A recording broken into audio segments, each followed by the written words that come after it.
සර්ණයි සියලු දෙනාටම සදහම් මග සමූහය මගින් සංවිධානය කරනු ලබන සදහම් කතිකාවත ධර්ම සාකච්ඡාමය වැඩසටහන ආරම්භ කිරීමටයි අද සූදානම් වන්නේ. ප්‍රථමයෙන්ම අපගේ කාරුණික ආරාධනය පිළිගෙන වැඩම වදාළ කරන්දෙනියේ ධම්මනිරෝධා මෙහෙණින් වහන්සේ දෙපා නමද පිළිගනු ලබනවා සියලු දෙනා වෙනුවෙන්ම දහම්මග සමූහය තුල ඒ කාලයක් පුරාවටම සදාතනික නිවීම වෙනුවෙන් කටයුතු කරන ඔබ සියලු දෙනාටම මෙතෙන් පටන් යම් කාල සීමාවක් තුල නිවීම කියන්නේ මොකක්ද, අපි ඒ වෙනුවෙන් කළ යුත්තේ කුමක්ද කියන එක පිළිබඳව අපි සාකච්ඡා කරමු. මම හිතනවා ඔබ සියලු දෙනා යම්කිසි කාල වකවානුවක් පුරාවටම විවිධ වූ දේශකයාණන් වහන්සේලා සහ ගිහි ඒ උපාසක මහත්වරුන්ගේ කතිකාචාර්යවරුන්ගේ අධීක්ෂණය යටතේ විවිධ සාකච්ඡාවන් වලට සහ ධර්ම පිළිබඳව හුවමාරු වීම සිදු කර ගැනීමක් සිදු කරපු නිසා මූලික වශයෙන් අඩිතාලමකින් පටන් ගන්නවට වඩා ඔබට නැගීලා තිබෙන ගැටලුවක ඉඳන් අපි ඉදිරියට යමු නේද මහත්තයා? ඔව් මේ එහෙම හොඳයි මේ මෙහෙණින් වහන්සේ.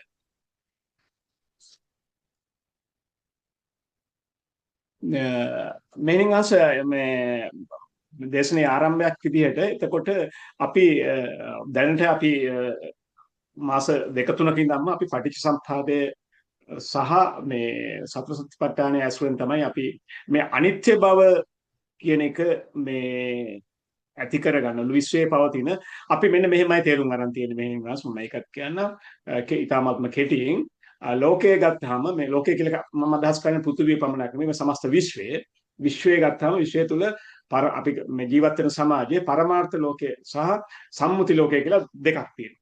එතකොට සම්මුති ලෝකය කියලා කියන්නේ මේක දෙකක් කියලා අපි පහසුවට ගන්න අපි අධ්‍යයනයේ පහසුවට.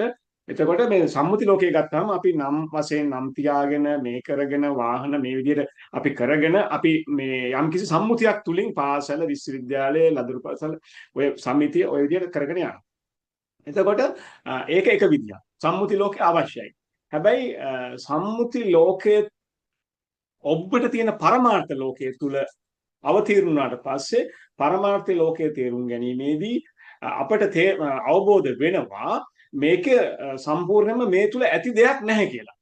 ඇති දෙයක් නැහැ. ඒ කියන්නේ දිත්තේ දිත්තමන්තන් කියන ගාථාවේ තේරුමට අදාළව යම්කිසි තැනකට එනවා මේ හැමදේම නියත නැහැ අනියතයි. එතකොට මේ අනියත දේවල් නිතරම වෙනස් වෙනවා. එතකොට නිත්‍ය නැහැ. එතකොට නිත්‍ය නැති දෙයකට අපි සම්මුතියෙන් නමක් දාගෙන යම්කිසි ව්‍යවහාරයක් කරගෙන ඒකෙන් විඥානයක් හදාගෙන අපි ඒ විඥානය තුලින් රස විඳිමින් තමයි ඉදිරියට යන්නේ. අපේ හරියට අපේ දිවේ රස කර තියෙන දෙයක් ඒ රස කලාප අවසන් වෙනකොට මේ රසය නැති වෙනවා. දැන් අපිට කලින් වටලප්පන් කෑම ඒක රසය මතක් කරමින් විඥාණයෙන් මම ඒ රසය විඳිනවා මිසක් ඒ රසය නැවත එන්නේ නැහැ. ඒ රසය නැවත එන්න නම් නැවතත් වටලප්පන් අපි නැවත අන්න ඒක දිවේ රස කලාපවල ඉවත් වීම සමගම සංනිවේදන විඥාණයෙන් ඒක ඈත් වෙනවා. එතකොට ඒක මතකයට ගිහිල්ලා තමයි අපි මතකයේ තුලින් නැවත ආවර්ජනය කරගෙන තමයි එන්නේ. එතකොට මෙහෙණින් වහන්සේ ඔබ වහන්සේ සසුන්ගත වීම තුල මේ ඒ කරගත්තා වූ අරමුණ ඇතිව අපිට පැහැදිලි කරා නම් මෙන්න මේ හේතු මත මෙන්න මේ විදිහේ මාර්ගයක තමයි යා යුත්තේ. අපි යන විදිහට වඩා වෙනස් විදිහක් තියෙන ගැටලුවක් නැහැ. අපි විවිධ මේ ක්‍රම අනුගමනය කරමින් විවිධ විමර්ශන කරමින් යන කණ්ඩායමක් බව ඔබ වහන්සේට මේ වණට පැහැදිලි වෙලා ඇති. ඔබ වහන්සේට ඒ ගැන දෙන්න පුළුවන් මේ අවවාද එහෙම නැත්නම් අනුශාසනා සහ මඟ පෙන්වීම පිළිබඳව මේ යම් දේශනයක් කරන්න ඒක මම තව ඉදිරියට යොමු කරන්නම් අපිට දැනගන්න අවශ්‍ය කරන දේවල්. හොඳයි. දැන් අපි ජීවත් වෙනවා කියලා මේ ජීවිතය තුල නිවනක් හොයනවා. එහෙමනේ. එහෙමයි. අපි නිවනක් හොයනවා. ඒ අපි නිවනක් හොයන්නේ අපි හැමෝටම යම්කිසි දැවීමක් තියෙන හින්දානේ නිවීමක් හොයන්නේ. එහෙමයි මේ. දැවීමක් තියෙන නිසා අපි නිවීමක් හොයනවා. අපි හැමෝම තියෙන යම් දෙයක් නිසා දැවෙන බවට සිතිවිල්ලක් උපදවාගෙන ඒ උපදවාගත් සිතිවිල්ලෙන් තුලම ඒ උපදවාගත් සිතුවිල්ල තුල මම නැමැති සත්වයේ සිටිනවා. ඒ මම නැමැති සත්වයාට තමයි මේ සියලුම දුක දැනෙන්නේ කියන තැනින් තමයි ආරම්භ කරන්නේ. එහෙමනේ. එහෙමයි. එතකොට අපි හැම වෙලාවෙම නිවෙන්න උත්සාහ කරන්නේ තියෙන යමක් නැති කරලා. දුක යනුවෙන් යමක් ලෝකයේ තුල පවතිනවා. ඒ පවතින දුක මම නැති කළ යුතුයි කියන අර්ථය. එහෙමයි. එතකොට අපි නිවන් දකින්න යන්නේ, නිවනක් හොයාගෙන යන්නේ, සැනසීමක් බලාපොරොත්තු වෙන්නේ තියෙන යමක් නැති කරන ස්වභාවය තුල. නමුත් ඔබතුමා කලින් සඳහන් කරපු විදිහට අපිට තියෙනවා සම්මුති ලෝකය සහ පරමාර්ථය කියන දෙකක්. මේ සම්මුතිය කියන වචනාර්ථයෙන් බලනකොට සම්මුතියක් කියන්නේ සම්මතයක්. දෙදෙනෙක් හෝ ඊට වඩා වැඩි ප්‍රමාණයක් විසින් ඒකමතිකව හෝ මොනියම් හෝ හේතුන් මත ස්ථිර කරගත්ත ස්වභාවය තමයි සම්මතයි සම්මුතිය කියලා කියන්නේ. එහෙමනේ. උදාහරණයක් විදිහට අපි ඉපදුනහම අපිට දානව නමක්. සම්මත කරලා නේද දාන්නේ? අනිවාර්යයෙන්ම. ඔන්න සම්මතය. පරමාර්ථය කියනකොට අර්ථයෙන්ම පරමයි. අර්ථයම පරමයි. ආයේ වෙනස් වෙන්න තැනක් නැහැ. ඒ තුල නැවත බෙදා වෙන් කරන්න කිසිදු තැනක් ඉතුරු වෙලා නැහැ. හැබැයි සම්මුතිය තුල අපිට බෙදා වෙන් කරන්න ඕනෑ තරම් ක්‍රමවේදයන් තියෙනවා. පරමාර්ථය තුල අර්ථයේ පරමතාවය තුල අපිට ඒක වෙන් කරන්න බෙදන්න ස්වභාවයක් නැහැ. ඒ නිසාමයි පරමාර්ථය කිව්වේ. දැන් මේ නිවන කරා ගමන් කරන්නේ සම්මුති ලෝකයේ තුල ජීවත් වෙන පිරිසක්නේ. සම්මිති ලෝකය තුල ජීවත් වෙන පිරිසක් කියන්නේ අපි අවිද්‍යාව නැමැති අවිද්‍යාව කිව්වත් නොදන්නාකම කිව්වත් මෝඩකම කියලා කිව්වත් මේ වචන තුනෙන්ම සඳහන් කරන්නේ එකම අර්ථය. මොකක්ද ප්‍රධානම අර්ථය කිව්වොත් අපි නොදන්නාකම. අවිද්‍යාව කියන්නේ විද්‍යාව පහළ වෙලා නැති ස්වභාවය. එහෙනම් මේ විද්‍යාව පහළ වෙලා නැහැ කියන්නේ අපි ඉන්නේ අවිද්‍යාවේ. මේ අවිද්‍යාව තුල ඉන්න කෙනෙක්ටම තමයි මේ විද්‍යාව පහළ වෙන්නේ. එහෙමයි. ඒ විද්‍යාව පහළ කර ගැනීමට යන ගමන තුල මූලික වශයෙන් අපි මේ විද්‍යාව පහළ කර ගැනීමේ ගමනට ප්‍රධාන වශයෙන් කාරණා හතරක් මූලික කරගන්නවා. එහෙමයි. කල්යාණ මිත්‍ර ඇසුර, සද්ධර්ම ශ්‍රවණය, යෝනිසෝ මනසිකාරය, ධම්මානුධම්ම ප්‍රතිපදාව. අපි මේ වචන මේ පේලි හතර ඕනෑ තරම් අහලා තියෙනවා. හැබැයි මේ වචන පද හතරේ තියෙන පේලි හතරේ තියෙන අර්ථකථනය ගත්තොතින් අපි ඒ පේලි හතර තුරම අපි නිවන් දකින්න හැකියාවක් තියෙනවා. නමුත් භාග්‍යතුන් වහන්සේ නමකට පමණක්ව තිබෙන ඒ සර්වඥා ඥානය තුල උන්වහන්සේට හැකියාවක් තියෙනවා ඉර්ධිපාද බලලා ඒ ඉන්ද්‍රිය බල ධර්ම බලලා ඒ අයට මේ ධර්ම කියන්න. නමුත් ඉන් පහළ කෙනෙකුට මේ හැකියාව නැහැනේ. රහතන් වහන්සේ නමකට උනත් රහතන් වහන්සේ නමක් හඳුනා ගන්න බැරි වෙච්ච තැන අපි දැකලා තියෙනවා ත්‍රිපිටකයේ අධ්‍යයනය තුළ අපිට හමු වෙලා තියෙනවා. ඒ නිසා මූලික වශයෙන් අපි මේ දුක හටගන්නේ සහ මේ චතුරාර්ය සත්‍ය කියන්නේ මොකද්ද අපි දන්න දුකද කියන එක පිළිබඳව දැනගන්න අනිවාර්යෙන් අවශ්‍ය වෙනවා. ඒ නැතුව අපි එකපාරටම අනිත්‍ය ගැන කියන්න ගියොත් වෙන්නේ අපි ගන්නෙම තියෙන යමක් නැති කරන්න යන අනිත්‍යයක් පිළිබඳව. නිත්‍ය දෙයක අනිත්‍යයක් බලන්න යන. එහෙමයි සෝ. පැහැදිලිද? එතකොට චතුරාර්ය සත්‍ය කිව්වම අපි අහලා තියෙනවානේ. දුක්ඛ ආර්ය සත්‍ය, දුක්ඛ සමුදය ආර්ය සත්‍ය, දුක්ඛ නිරෝධ ආර්ය සත්‍ය, දුක්ඛ නිරෝධගාමිනී පටිපදාර්ය සත්‍ය. දැන් දුක්ඛ ආර්ය සත්‍ය කියන්නේ දුකමද? දැන් දුක විදිහට භාග්‍යතුන් වහන්සේ පෙන්වුවේ මොකක්ද? දුක්ඛ ආර්ය සත්‍ය විදිහට පෙන්වුවේ මොකක්ද?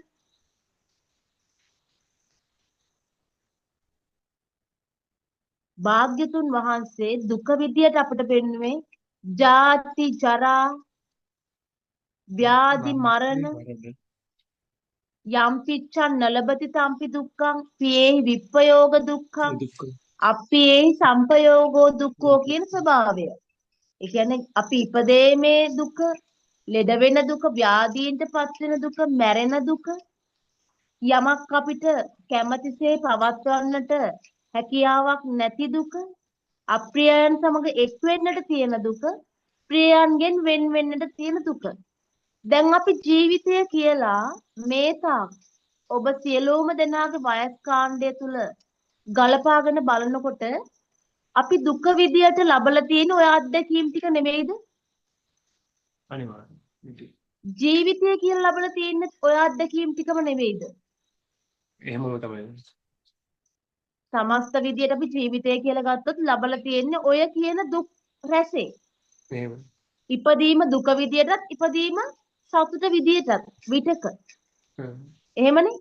අපි කැමති කෙනෙක්ගේ ඉපදීමක් සතුටක්, අපි කැමති නැති කෙනෙක්ගේ ඉපදීමක් දුකක්. අපි කැමති කෙනෙක්ගේ මරණයක් අපිට දුකක්. අකමැති කෙනෙක්ගේ මරණයක් සැපක්. අපි ඔය විදිහට ජීවිතය කියලා අත්විඳලා තියෙන්නේ ඔය කියන දුක ටික නෙමෙයිද? ඔය කියපු දුක් ටික. හැබැයි භාග්‍යතුන් වහන්සේ පැහැදිලිවම දේශනා කරනවා දුක්ඛ යනු දුක්ඛ ආර්ය සත්‍ය නොවේ. දුක්ඛ ආර්ය සත්‍ය යනු අපි දන්නා දුක නොවේ. පවර එකක් වුණා. එහෙමයි මේනින් වාස නේද? ඔව්. කමක් නෑ මම දේශනාව කරගෙන කමන්නේ යනවා. මේනින් වාස මේ අපිට ඔඩියෝ එක එනවනේ හරියටම. මේ ඔව්. Wi-Fi කට් වෙන්නේ නැහැ නේ මේනින් වාස. නෑ නෑ නෑ. නෑ හරි. එතකොට ප්‍රශ්නයක්. මේ තුල අපි දුක්ඛ ආර්ය සත්‍ය විදිහට භාගතුන් වහන්සේ දේශනා කරන්නේ මොකක්ද? සංකිට්ඨේන පංච උපාදානස්කන්ධා දුක්ඛාති. කෙටියෙන්ම ගත්තොතින්, කොටින්ම ගත්තොතින් ජාතිපි දුක්ඛා, ජරාපි දුක්ඛා, ව්‍යාධිපි දුක්ඛෝ, මරණම්පි දුක්ඛං, පියේහි විප්පයෝගෝ දුක්ඛෝ, අප්පියේහි සම්පයෝගෝ දුක්ඛෝ, යම් පිච්ඡන් නලබති තම්පි දුක්ඛං සංකිට්ඨේන පංච උපාදානස්කන්ධා දුක්ඛාති විදියට දේශනා කරන්නට යෙදෙනවා. එහෙනම් අපි දුක විදියට දරාගෙන ඉන්න දුක නෙවෙයි මේ ආර්යයන් විසින් දුක විදිහට අවබෝධ කරගන්නේ. එතන පැහැදිලිද? පු탁ජන ස්වභාවයේ එහෙමත් නැත්නම් තවම ධර්ම මාර්ගයට පැමිණිලා නැති මේ සංසාරය නැමැති ඕගය තරණය කරන්නට සූදානම් නැති සියලුම දෙනා දුක විදියට දරාගෙන ඉන්න දුක නෙවෙයි ආර්ය සත්‍ය කියලා කියන්නේ. එහෙනම් ආර්ය සත්‍ය කිව්වෙ මොකටද? සංකිට්ඨේන පංච උපාදානස්කන්ධා දුක්ඛාති. ඒ පංච උපාදානස්කන්ධය පිළිබඳව අපි අහලා තියෙනවනේ. රූප, වේදනා, සංඥා, සංකාර, විඥාන. එතකොට අපි හැම වෙලේම මේ විභජ්‍යවාදීව ભેද විදියට වෙන් කරලා පෙන්නනවා මේ රූපය වෙනම, වේදනාව, සංඥාව, සංකාරය, විඥාණය වෙනම. නමුත් මේ වෙන් කරලා අර්ථකථනයන් දෙන්නේ කුමක් නිසාද? අවබෝධයේ පහසුවට. දැන් සංකිට්ඨේන පංච උපාදානස්කන්ධා කිව්වම කෙටියෙන්ම කිව්වොතින් අර සියලුම දුක් රැසේම අයිති වෙන්නේ කොතෙන්ටද? පංච උපාදානස්කන්ධය කියන දුකට. ජාතිය කිව්වත් දුක. පංච උපාදානස්කන්ධයක්මයි. ඉපදීමක් කිව්වත්, මරණයක් කිව්වත්, ප්‍රියයන්ගෙන් වෙන්වීමක් සිදු වුණත්, අප්‍රියයන්ගෙන් හා අපිට එකතු වෙන්න සිද්ධ වුණත්, ඒ වගේම යමක් අපිට කැමතිසේ පවත්වන්නට බැරි කියන ස්වභාවය ගත්තම මේ සෑම ස්වභාවයක්ම අයිති වෙන්නේ කොතෙන්ටද? පංච උපාදානස්කන්ධය කියන ප්‍රධාන කුලකයට.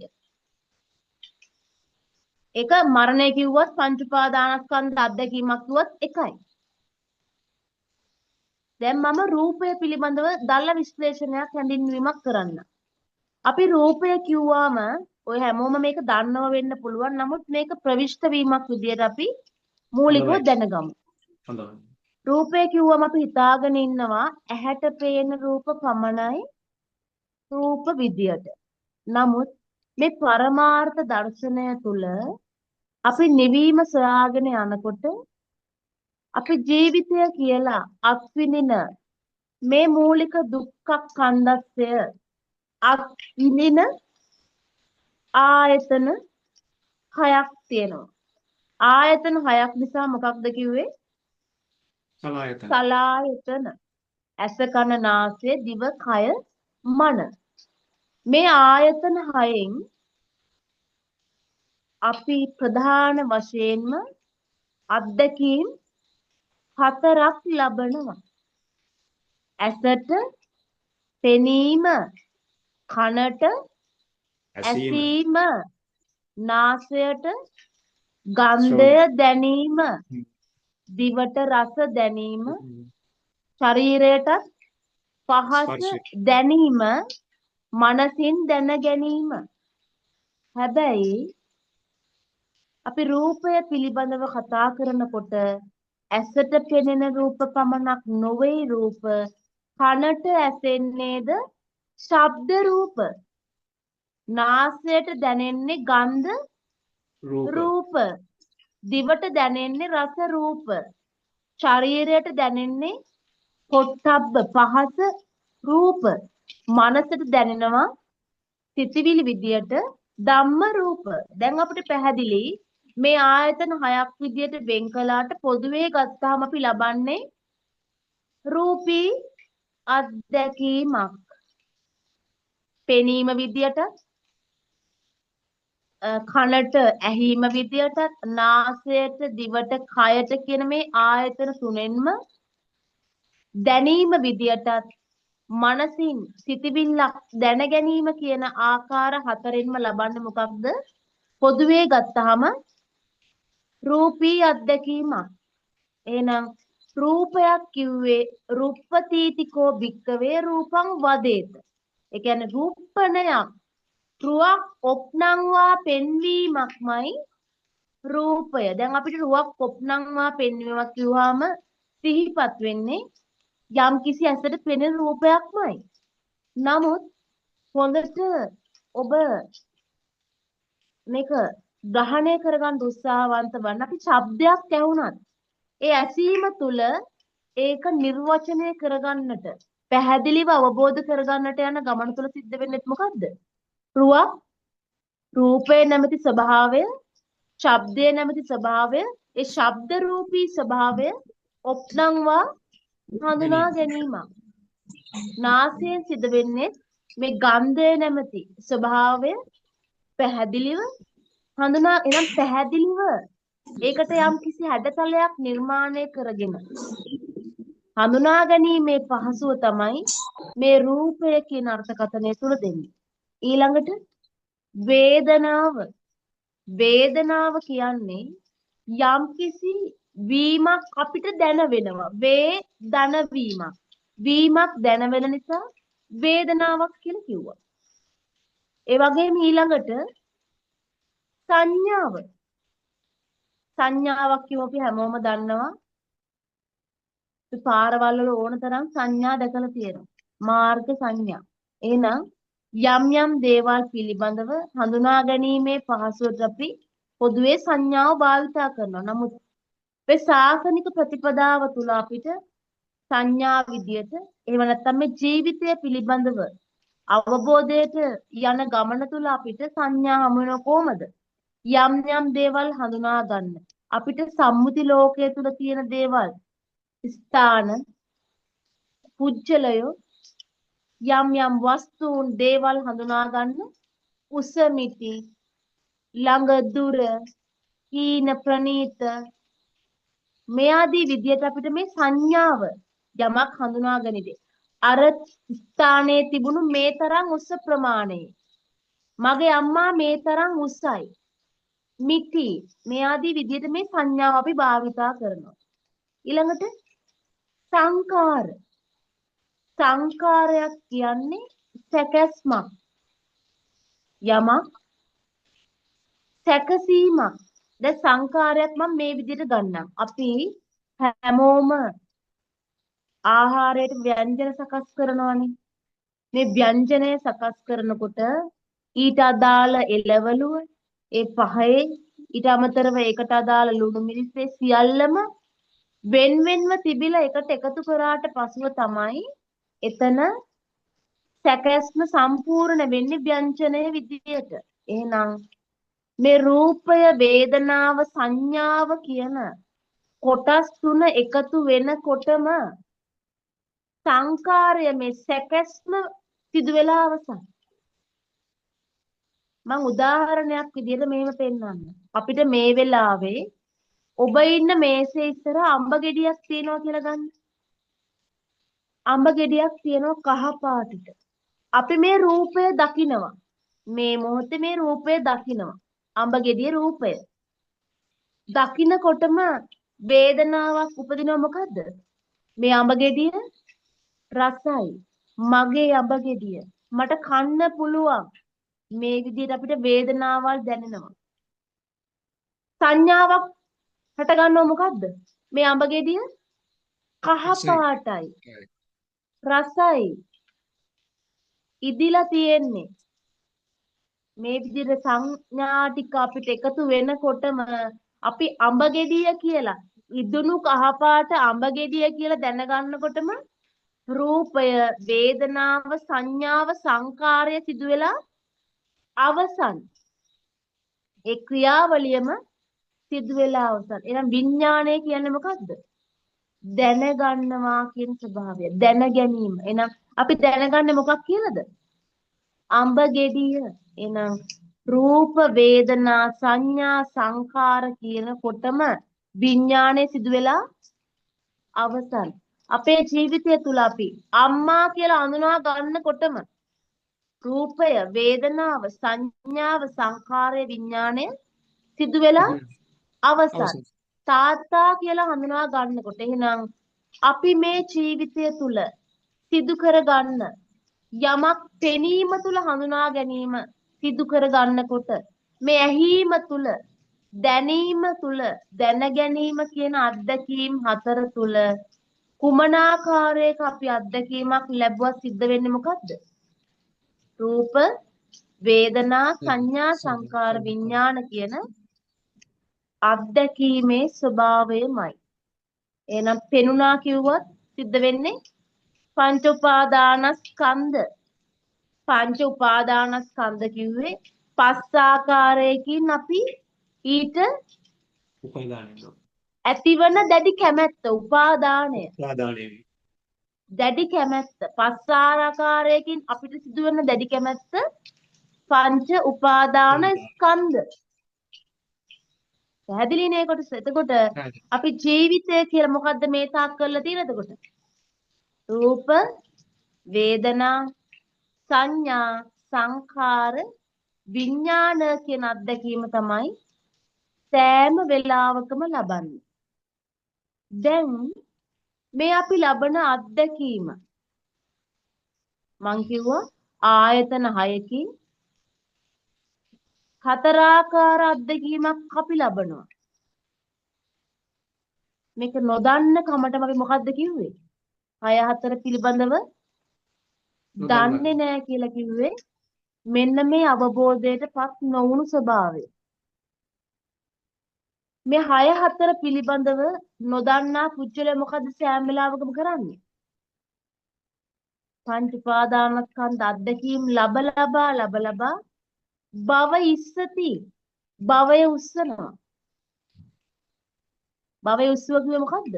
නැවත නැවත භවයන් සකස් කරගන්නට කටයුතු කරනවා. එහෙනම් මේ අපි පංච උපාදානස්කන්ධ අත්දැකීමක්ම නෙවේද ජීවිතය කියලා මේ තාක්කල් ලබලා තියෙන්නේ? ඔබ ජීවිතය කියලා ලබලා තියෙන්නේ මේ තාක් පොදුවේ ගත්තාම ඇසට පෙනීම, කනට ඇහිීම, නාසයට දැනීම, දිවට දැනීම, ශරීරයට දැනීම, මනසින් දැන ගැනීම කියන අත්දැකීම් 4 නෙමෙයිද ජීවිතේ කියලා ලබලා තියෙන්නේ. ඒ ටික හැබැයි ඒ ටික මොකද්ද වෙලා තියෙන්නේ? විවිධ වෙලා. පෙනීම විවිධ වෙලා. ඇහිීම විවිධ වෙලා. දැනීමත් විවිධ වෙලා. දැන ගැනීමත් විවිධ වෙලා. මේ විවිධ වෙන ස්වභාවයට මොකද්ද කිව්වේ? විවිධත්වයට කිව්වා අවිද්‍යාව කියලා. විවිධ වීම. ඒ කියන්නේ විවිධත්වයටපත් වෙන්නේ ඇයි? මේ මොහොතේ ඇත්ත ස්වභාවය අවබෝධ නොකරන නිසා මොකද්ද වෙන්නේ? විවිධත්වයටපත් වෙනවා. මේ මොහොතේ අපි අවබෝධය ලබන්නේ කොහොමද කියලා තමයි අපි සොයාගත යුත්තේ. රූප වේදනා සංඥා සංකාර විඥානික අත්දැකීමක්මයි අපි ජීවිතේ පුරාම ලැබලා තියෙන්නේ. එහෙනම් පෙනීමක් කිව්වත්, ඇහිීමක්, දැනීමක්, දැනගැනීමක් කිව්වත් මොකද්ද? පංච උපාදානස්කන්ධ අත්දැකීමක්. මේ පංච උපාදානස්කන්ධ අත්දැකීම අපිට දැනෙන්නෙම මම ලබන අත්දැකීමක් විදියට. එහෙම නේද?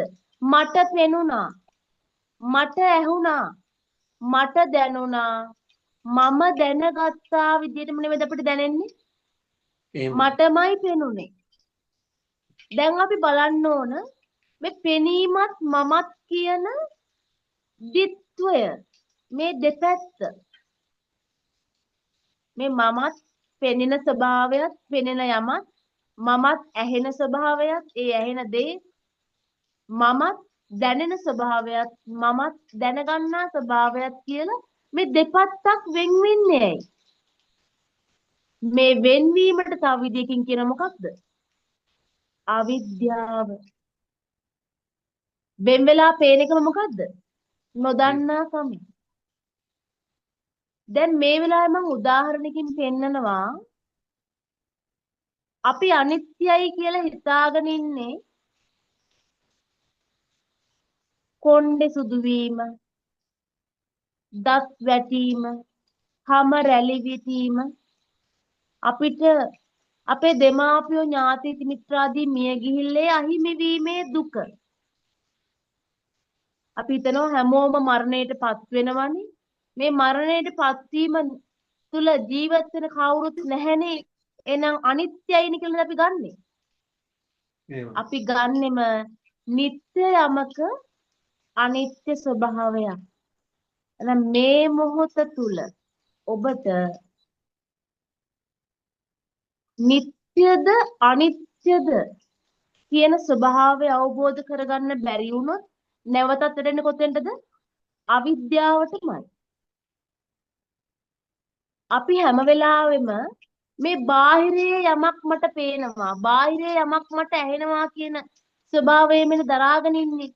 ඒ හින්දා මොකද්ද වෙන්නේ? මටමයි මේ සියලු දේවල් දැනෙන්නේ කියන මේ මමත්වය. එහෙම නැත්නම් සක්කාය. මේ සක්කායම අපිව සසරට ගෙනියනවා. ඒ කොහොමද? මේ පංච උපාදානස්කන්ධය ආකාර 20කින් අපිව හැම වෙලාවෙම කොටු කරගන්නවා. ඒ 20න් එකකට.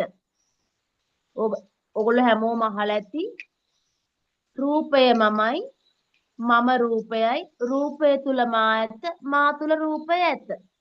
හැම වෙලේම දෙයක් දැක්කොත් ඔය රූපී ස්වභාවය තුල අපි ඔකට වැටෙන්නේ නැද්ද?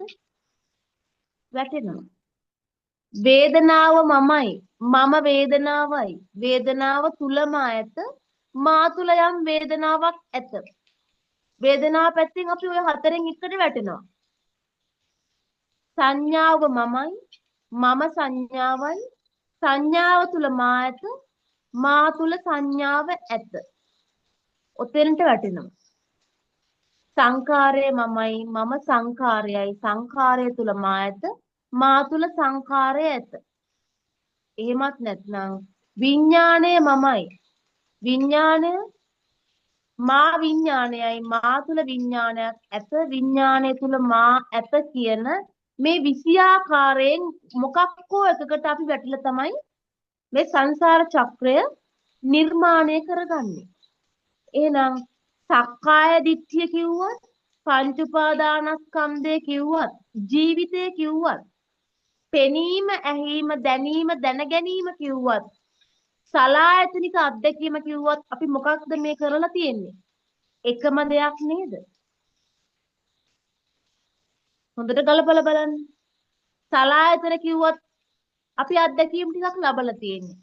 පෙනීම ඇහිීම දැනීම කිව්වොත් අපි අත්දැකීම් ටිකමයි ලබලා තියෙන්නේ. ජීවිතය කිව්වොත් සිද්ධ වෙලා තියෙන්නේ මේ ටිකමයි. දැන් තේරෙනවද මේ එකකට එකක් ගැලපෙනවා කියලා? එහෙමයි. එහෙනම් අපි මේ ගලපාගෙන මේ ජීවිතය තුළ අනිත්‍ය දකින්නට යනකොට අපි හැම වෙලාවෙම අතීතයේ සිට පැවතගෙන යමක් නැවතත් පවතින්නේ නැහැ. තවදුරටත් පවතින්නේ නැහැ. එයයි අනිත්‍ය කියලාමයි දරාගෙන ඉන්නේ. එවන් වූ අනිත්‍යයක් කියන්න බුදු කෙනෙක් පහළ විය යුතුද? දැන් තියෙන යමක් නැති වෙනවා කියන්නේ උදාහරණයක් විදියට මේ වෙලාවේ ඔබ ඉස්සරහා අපි හිතමු වීදුරුවක් තියෙනවා කියලා.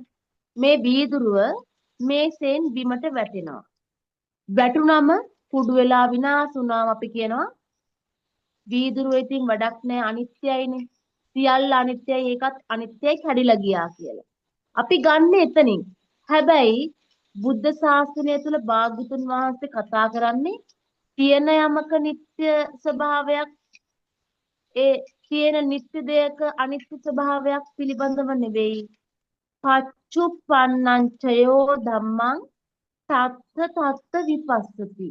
ප්‍රත්‍ය නිසා උපදින මේ මොහොතේ විපස්සනාව විදර්ශනාව නොකිරීම තුළ අපිපත් වෙන නিত্য දෙයක අනිත්‍ය නොබලා මේ මොහොතේ නොපවැත්ම තුළ දකින අනිත්‍ය ස්වභාවය. දැන් අපි චතුරාර්ය සත්‍යත් එක්ක මේක ගලපමු. දුක්ඛ ආර්ය සත්‍ය අපි ඉගෙන ගත්ත මොකද්ද? පංච උපාදානස්කන්ධයමයි. දැන් දුක්ඛ සමුදය ආර්ය සත්‍ය කිව්වේ මොකද්ද? සමුදය කියන්නේ මොකක්ද? ඇතිවීම. සමුදය කියන්නේ ඇතිවීම නම් දුක්ඛ නිරෝධාර්ය සත්‍ය විදියට මේ නිරෝධය කියන්නේ මොකක්ද? නැතිවීම. නැති කිරීම. හොඳට බලන්න ඇතිවීමේ විරුද්ධ අර්ථය නේද විය යුත්තේ? ඇතිවීමේ විරුද්ධ අර්ථය නැති කිරීමද? එහෙම නැත්නම් මොකක්ද? හොඳට බලන්න සීපත් කරලා. ඇතිවීමේ විරුද්ධ පදේ මොකද්ද? නැතිවීමද? ඇති නොවීම. ඇතිවීමේ විරුද්ධාර්ථය මොකද්ද? ඇති නොවීම. ඇති නොවීම. නැතිවීම නම් ඒක තියලා දෙයක් නැති කරන්න ඕන. ඇතිවීම නැතිවීම නෙමෙයි. ඇතිවීම ඇති නොවීම.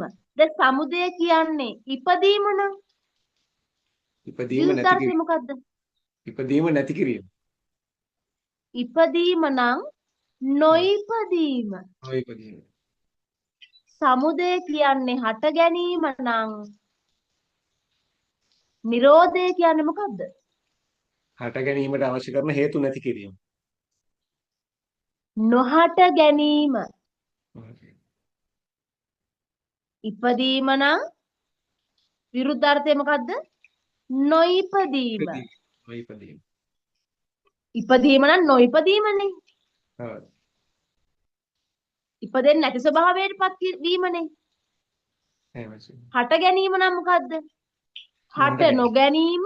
එහෙම නැත්නම් නොහට ගැනීම. හට ගැනීම. නොහට ගැනීම. ඉපදීම නම් නොඉපදීම. හට ගැනීම නම් මේ වචනාර්ථ හරිම වැදගත් මේ මාර්ගය තුල ගමන් කරන්නේ. දැන් නිරෝධය කියන්නේ මොකක්ද? රෝධ නොමැති ස්වභාවය නිරෝධයි. රෝධය කිව්වේ මොකක්ද? සංසාරයේ නැමැති චක්‍රය තමයි මේ රෝධ ස්වභාවය. එහෙනම් රෝධය නැමැති මේ සංසාර චක්‍රයේ නැවතී මොකද්ද? නිරෝධයි. එහෙනම් හට ගැනීම නම් සංසාර චක්‍රයේ නැවතීම නම් මොකද්ද වෙන්න ඕන? නොහට ගැනීම. එහෙනම් දුක්ඛ නිරෝධ ගාමිනී පටිපදාව කිව්වේ මොකද්ද? දුක නොහට ගන්නා වැඩපිළිවෙල. මොකද්ද? දුක නොහට දුක ගන්නා නොහට ගන්නා හට නොගන්නා වැඩපිළිවෙල. දැන් එන දුකේ සමුදයත් දුකේ නිරෝධයත් අපිට බලන්න තියෙන්නේ මේ අනිත්‍ය ස්වභාවය තුළ. ඒක ගැලපෙන්න ඕන. එහෙමනේ. චතුරාර්ය සත්‍ය කියන එක අනිත්‍ය දුක්ඛ අනාත්ම කියන ත්‍රිලක්ෂණයට ගැලපිය යුතුයි. මේ මොහොතේ ඔබට මෙහෙණින් වහන්සේ පේනවා. මෙහෙණන්සේ පේනවනේ. මේ මොහොත තුල ඔබට මෙහෙණින් වහන්සේ පේනකොට ඔබ මෙහෙණින් වහන්සේ කියලා අඳුනා ගන්නව නේද? එහෙමයි. ඒ අඳුනා ගැනීම සිද්ධ වෙන්නේ කොහොමද? චක්කු විඥාණයෙන් ඇති වෙන රූපය තුල රූප තිබයි. අපි මේ වෙලාවේ සරලවම ගත්තොතින් සියලුම පාළි වචන අයින් කරලා ගත්තොතින් කොහොමද? රූපය මේ වෙලාවේ මතක් වීම තුල මානසිකාරය තුල මෙනෙහි වීම තුල අතීතාවර්ජනය තුල අපිට මෙහෙණින් වහන්සේ කියලා මේ වෙලාවේ මේ දකින්න රූපයට නාම රූපයක් දෙනවා. එහෙම නේද? රූපයට නමක් දෙනවා මෙහෙණින් වහන්සේ. හැබැයි සමුදය කියන මේ යම්කිසි අත්දැකීමක් සමුදය කියන අපි අත්දැකීමක් ලබන ස්වභාවයට පෙනීම කියන්නේම සමුදය. ඇහිීම කියන්නේ සමුදය. දැනීම කියන්නේ සමුදය. දැන ගැනීම කියන්නේ සමුදය. මේ සමුදය තුල අපි මේ අත්දැකීම ලබනකොටම අපි තවත් අත්දැකීමක් ලබනකොට පළමු අත්දැකීමේ සියල්ලම අවසන් වෙලා නෙවෙයිද දෙවෙනි අත්දැකීම ලබන්නේ? ඔබ මේ වෙලාවේ ඉදිරිපස ඉන්න මෙහෙණින් වහන්සේ දැකලා ඔබ ඉදිරිපස තියෙන තවත් වාදන දිහා බලනකොට මෙහෙණින් වහන්සේ කියන සියලුම සංඥාවල් රූප වේදනා සංඥා සංකාර විඥාන කියන උපාදානස්කන්ධේම අවසන් වෙලා නේද ඊළඟ අත්දැකීම ලබන්නේ? වීදුරුව කියන අත්දැකීම ලබන්නේ. එහෙම. එතකොට අපි මානසිකාරය එහෙමත් නැත්නම් මේ මෙනෙහි වීම සිද්ධ වීම නතර කරන්න අපිට ස්වභාවයක් නැහැ. නමුත් අපි මේ මතකය කියන්නේ අපේ කයේ වන මත් ස්වභාවය. මත්තු කය තමයි මතකය කිව්වේ. දැන් මත්තු කය කියවම අපිට තේරෙන්නේ මොකද්ද? මත්වීමක් ස්වභාවයක් මේ මත්වීම කියලා පෙන්වන්නේ මොකක්ද? රූපය පිළිබඳව අනවබෝධය, වේදනාව පිළිබඳව අනවබෝධය, මේ පංච උපාදානස්කන්ධය පිළිබඳව අනවබෝධය. එහෙනම් කය මත් වෙන්නේ මේ කය කිව්වේ මොකකටද? අපේ ශරීරයටද? නෑ. සබ්බ කාය. කාය කිව්වේ මොකද්ද මේ? කය කිව්වේ පංච උපාදානස්කන්ධයට. එහෙනම් පංච උපාදානස්කන්ධේ ඇත්ත නොදන්නා ස්වභාවයට මොකද්ද කිව්වේ? මතකය. මත්තු කය මතකය. කය මත් වෙනව කොතනින්ද? සලායතනික අත්දැකීම තුලම. එහෙම නැත්නම් මේ 6-4 තුලම අපි මොකද්ද වෙන්නේ? කයේ මත් වෙනවා, මතකය වෙනවා. අපිට මතක් වෙනවා. එහෙනම් මේ මතකය, මේ මානසිකාරයමයි අපිට ලෝකය නිර්මාණය කරලා දෙන්නේ. ඒ කොහොමද?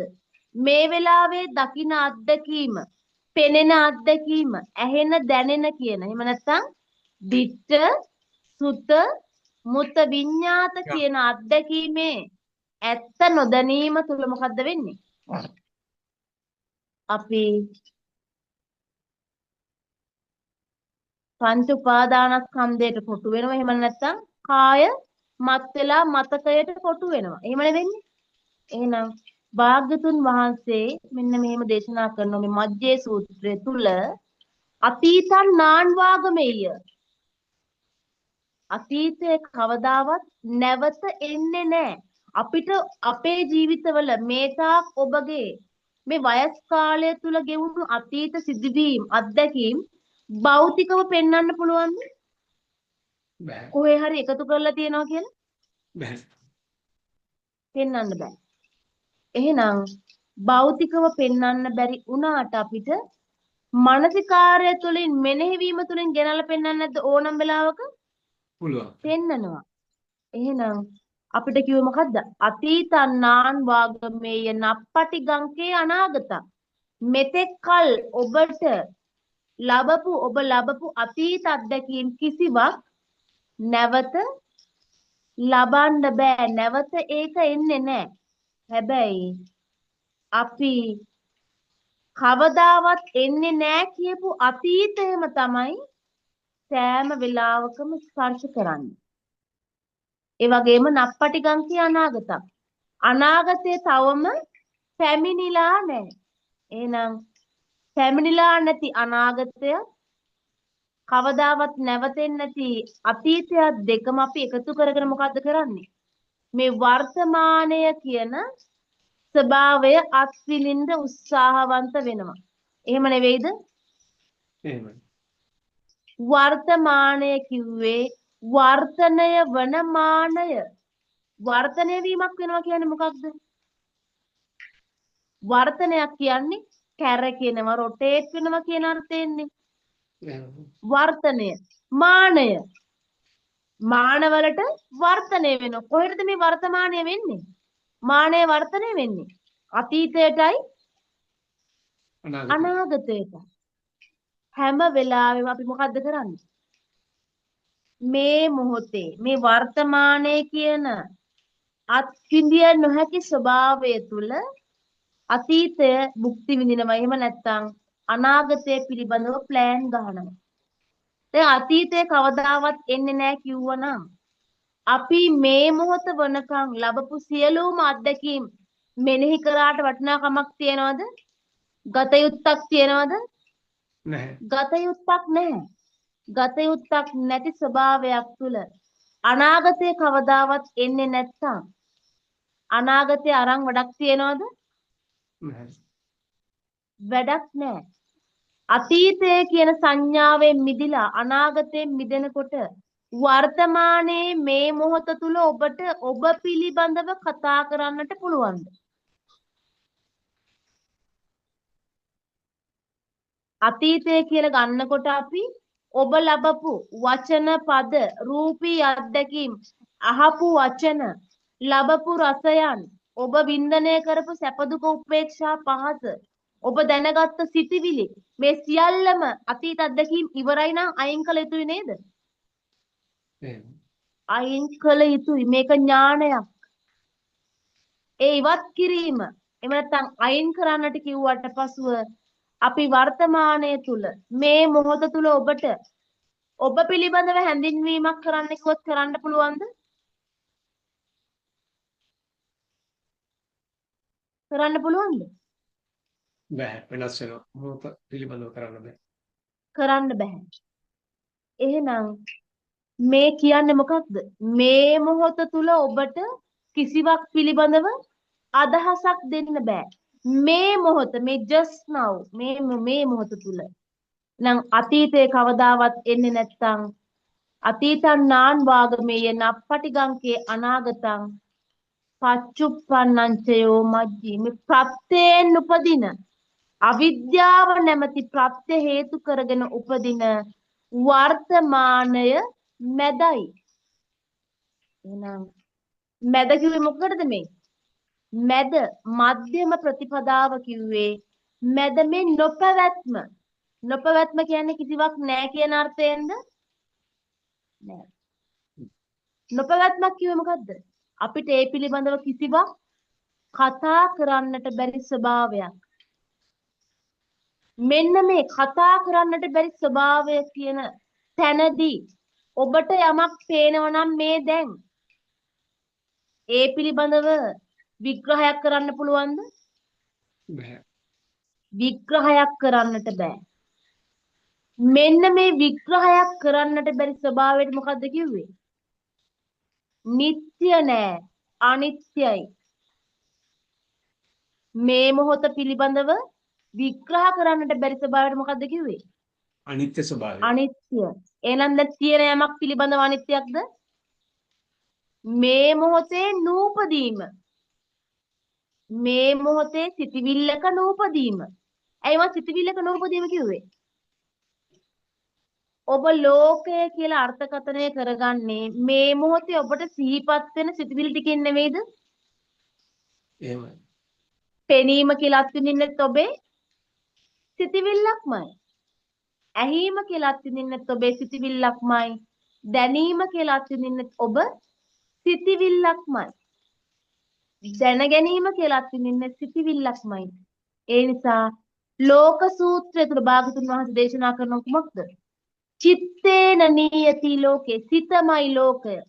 එහෙම නැතුව භෞතිකයක් තුලින් අපිට මේ ලෝකයක් කිසි විටක නිර්මාණය කරගන්නට බැහැ. නං අතීතය කියන අන්තයෙන් බැහැර වෙලා අනාගතය කියන අන්තයෙන් බැහැර වූ තැනක අපිට වර්තමානයේ පිළිබඳව කිසිවක් නිගමනයකට එන්න බෑ.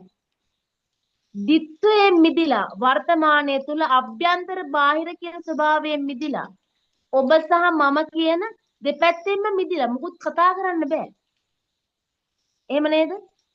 එහෙමයි. අන්නේ කිසිවක් පිළිබඳව පැනවිය හැකි පැනවිය නොහැකි ස්වභාවයට මොකද්ද කිව්වේ? අනිත්‍යයි. දැන් භාගතුන් වහන්සේ දේශනා කරලා තියෙන යමක අනිත්‍යද? එහෙම නැත්නම් නොපවත්මක අනිත්‍යද? නොපවතින ස්වභාවයක අනිත්‍ය. ඒ අනිත්‍ය නොපවතින දෙයක අනිත්‍ය නිසා මොකද්ද? ඒ අපිට ආත්ම වශයෙන් ගත හැකි ස්වභාවයක් නැහැ. ඒකට අපිට දෙන්න ආත්මගත ස්වභාවයක් පනවන්න බෑ. ඒක දුකයි. ඇයි ඒ දුකයි කිව්වේ? දුකයි කිව්වේ හඬන දුකින්ද? අඬන වැළපෙන දුක ස්වභාවයෙන් නෙවෙයි. ඒක ගත යුත්තක් නැති ස්වභාවයක්. මේ මොහොත තුල අපි ලබන අත්දැකීම ගත යුත්තක් නැති ස්වභාවය නිසා මොකද්ද කිව්වේ? දුරු කළ යුතුයි කියන තැනින් කිව්වා දුකයි කියන එක. අනිත්‍යයි එහෙනම් අනිත්‍ය නිසා මේක දුරු කළ යුතුයි දුකයි. ඒ දුරු කළ යුතු තැනම ගත යුතු ආත්මගත ස්වභාවයක් මම මගේ කියලා පැනවිය හැකි ස්වභාවයක් නොමැති නිසාම අනාත්මයි කියලා කිව්වා. ඔන්න අනිච්ච දුක්ඛ අනාත්ම හෝ අනාත්ම විදිහට අපි කතා කරනවා. මේ පිළිබඳව ඔබට යම් අදහසක් එන්නට ඇති කියලා මම හිතනවා. මොනවා හරි මේ පිළිබඳව ගැටලුවක් තියෙනවා තවත් සරලව මම යම් තැන් මේ වේගවත් කතා කළා. ඉතින් අපහසුතාවයක් තියෙනවා නැත්නම් එහෙම නැත්නම් අපි මේක තවදුරටත් විග්‍රහ කරගන්න වෙනවා අපි කතා කරමු. හොඳයි මෙහෙම ඇත්තෙම විශාල වශයෙන් සරලව සහ අවස්ථානුකූලව ඔබ වහන්සේ දේශනා කරා. මම හිතන්නේ අපි සමහර තැන් අපිට මේ ටච් වෙලා තිබෙන නැති තැන්. ඉතින් මම හිතනවා සෑහෙන මේ දුරට මේ අනිත්‍ය ස්වභාවය පිළිබඳව මේ ඔබ වහන්සේ දේශනා කරා.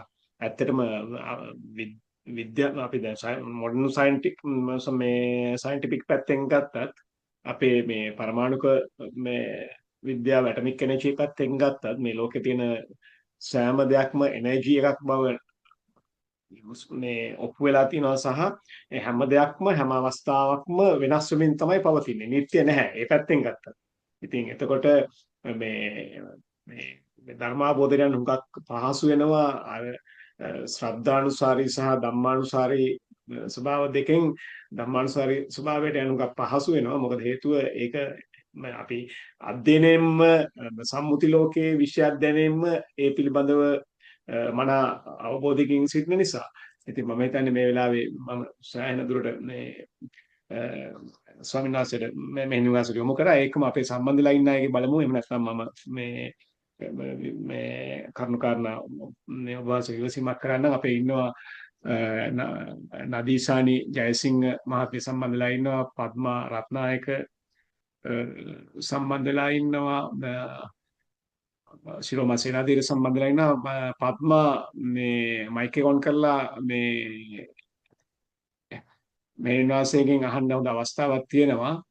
මේ අපේ හුඟක් අයට වෙලා තියෙන්නේ මේ වාස අර ජීවිතයේ ජේෂ්ඨම අවධියේ සිටින නිසා රැකියාවල තියෙන කාර්යබහුලත්වය සහ මේ නිවෙස්වල තියෙන වගකීම් සමග කොහොමද මේ මේ දෙක අරගෙන යන්නේ කියන ස්වභාවය තියෙන්නේ. නමුත් ඇත්තටම මේක මේ අවබෝධයට ගත්තන් පස්සේ ඇලෙන්නෙත් නැතුව ගැටෙන්නෙත් නැතුව ඕනෑම සම්පත්තිය විඳගෙන යන්න පුළුවන් තත්ත්වයක් තියෙනවා මේක ඇලීම සහ ගැටීම නැති කරගෙන. ඉතින් ඒක අපි නිතරම කතා කරනවා. ඉතින් අපි බලමු මොනවද කියන්න තියෙනවද කියලා. පద్මා කතා කරන්න පුළුවන්ද? ඔව් අපරනායක ඇත්තටම මේ ගොඩක් හොඳයි ආසාවෙන් අහගෙන හිටියා උන්වහන්සේගේ දේශනාව ඇත්තටම සරලයි ගොඩක් ආසාවෙන් අහගෙන හිටියා ඉතින් ඔයාලට මේ මොනවා හරි අපි දැන් හැමදාම කතා කරනකොට කියන දෙයක් තමයි මේ පద్මා මෙන්නස පද්මා රත්නායක කියලා කියන මම හඳුන්වා දෙන්නම් තනතුරු නෙමේ මධ්‍යම පළාත් සහකාර කොමසාරිස්වරිය. ඉතින් මේ එතුමිය හුඟක් ආශාවෙන් ධර්මය සහ අනිත්‍යතාවයේ මේ ජීවිතයේ තියෙන පැවැත්ම පිළිබඳව නිතරම අපිත් එක්ක කතා කරනවා. ඉතින් යා කියන්නේ මේවා එක කොහොම හරි කරගන්න ඕන මට. කරගන්න මේක ධර්මය අවබෝධයම අවශ්‍යයි කියන එක තමයි කියන්නේ. ඉතින් පద్මා ඔයාලට ඉදිරියදා තියෙන මේ මාතෘකාව නොවුනත් ප්‍රශ්නයක් නෑ. මේ නිවාසයෙන් අපි මේ හම්බුණු අගන අවස්ථාවේ මේ අපගේ ආරාධනය පිළිඅරගෙන අපි ධම්මග වෙනුවෙන් මේ ඔයාලට පුළුවන් මේ තව දුරටත් මොනවද අපි ජීවිතේ ඉඳමින් මේ අපිට නිදහසක් තව ඉදිරියට ලැබෙන තුරු අපි කොහොමද follow up කරන්න ඕන ස්ටෙප්ස් හරි මොනවා හරි එතුමියගෙන් එහෙම උපදේශයක් ගන්න අපිත් එක්ක සුහදව ඊටාත්ම ලෙන්ගතුව මෙහෙම ධර්ම සාකච්ඡාවකට යොමු වෙලා ඉන්නේ අපි වාගේම ක්‍රියාකාරීව මේ සන්නද්ධ හමුදාවක හිටපු විශාල කාර්යභාරයක් කරපු තාම මේ යම් තරුණ අවධියක සිටින මෙහෙණින් වහන්සේ නමක් සංසාරය පිළිබඳව අවබෝධය ඇතුව ඒ නිසා ඔයාට අහන්න අවස්ථාව.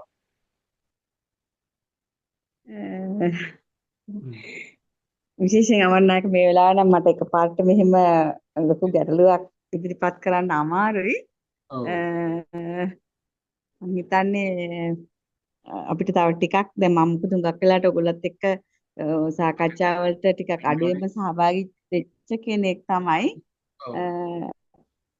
ඉදිරියේදී තියෙන වැඩසටහන් වලදී මම ඇත්තටම මීට වැඩි දායකත්වයක් දරලා පොඩ්ඩක් මීට වැඩිය සාකච්ඡාවට සහභාගී වෙන්න අදහස් කරනවා අමරනායක. හරි එහෙනම් හරි බොහොම ස්තුතියි. මේ ඇත්තෙම බොහොම කැමැත්තෙන් ඉන්න අපේ සහෝදරියක් එක්කම ශිරෝමා සේනාධීර අපේ සහෝදරිය සම්බන්ධලා ඉන්නවා මම හිතන විදිහට සමහරවිට අර මේකේ නම් වෙනස් මේ පුළුවන් ශිරෝමා අහන්න. එහෙම නැත්නම් අපි නදීෂාන් අපේ ජයසිංහ ගුරු මහත්මිය ඉන්නවා සම්බන්ධ වෙලා. ඔය දෙන්නටම මේ නදීෂා අහන්න මේ මයික් එක මේ ඔන් කරලා මොනවා හරි මේ එදිනෙදා ජීවිතේ ධර්ම කරුණු මේ නිරාකරණය කරගන්න තියෙන දෙයක්.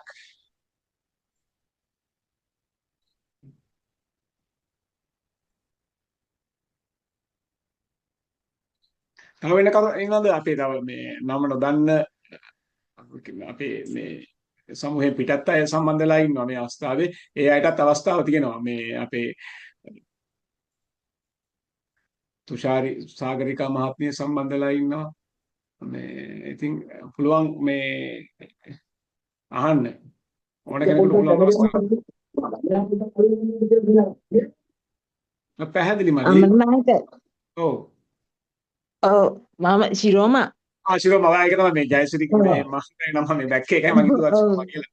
ඉතින් ශිරෝමා මේ මෙන්නස් මම මිනිත්තුවක් කියන අපේ ශිරෝමා සේනාධීර කියන්නේ මම මේ තනතුරු කියන්නේ වෙන දෙයකට නෙමෙයි ස්වාමී මෙහෙණින් වහන්සේ දැනගන්න පහසුවට මොකද ධර්ම කරුණු පිළිබඳව වුණත් සාකච්ඡා කිරීමේදී ඒ පුද්ගලයාගේ වෘත්තීයභාවය වැදගත් වෙන නිසා නැතුව වෙන කිසිම අදාළත්වයකට නෙමෙයි අපේ ශිරෝමා සේනාධීර ජ්‍යෙෂ්ඨ ගණිත ගුරුවරියක් අපේ දක්ෂමේට් කෙනෙක්. ඉතින් හුඟක් මේ විශාල උනන්දුවකින් මටත් වඩා උනන්දුවකින් වැඩසටහන් සම්බන්ධීකරණය කරනවා මේ සහ සම්බන්ධ වෙනවා. ඉතින් එතුමිය මට කියලා තියෙන දේ තමයි අමරනායක මට හුඟක්ම දේවල් ඇලෙන්නෙත් නෑ ගැටෙන්නෙත් නෑ. ඒත් කොහොමද මේක සත්‍ය වශයෙන්ම මේකෙන් අයින් වෙන්නේ මේක කොහොමද කරගන්නේ කියලා. ඔය විඥාන මායාව ගැන හුඟක් කතා කරා ශිරෝමා. ඉතින් මම මේ පූරක රාජකාරියක් කරන්නේ මෙතන මේ අවස්ථාවේ. ඉතින් ශිරෝමා අහන්න. ඔව් නෑ වෙනදා අහන එකම තමයි ඉතින් අහන්න තියෙන්නේ මේ මෑණියන්ගෙන් මේ කොහොමද අර මේක ඉක්මනට අපිට මේ සෝවාන් වගේ මාර්ගඵලයකට යන්න මේ මෙහිමයි.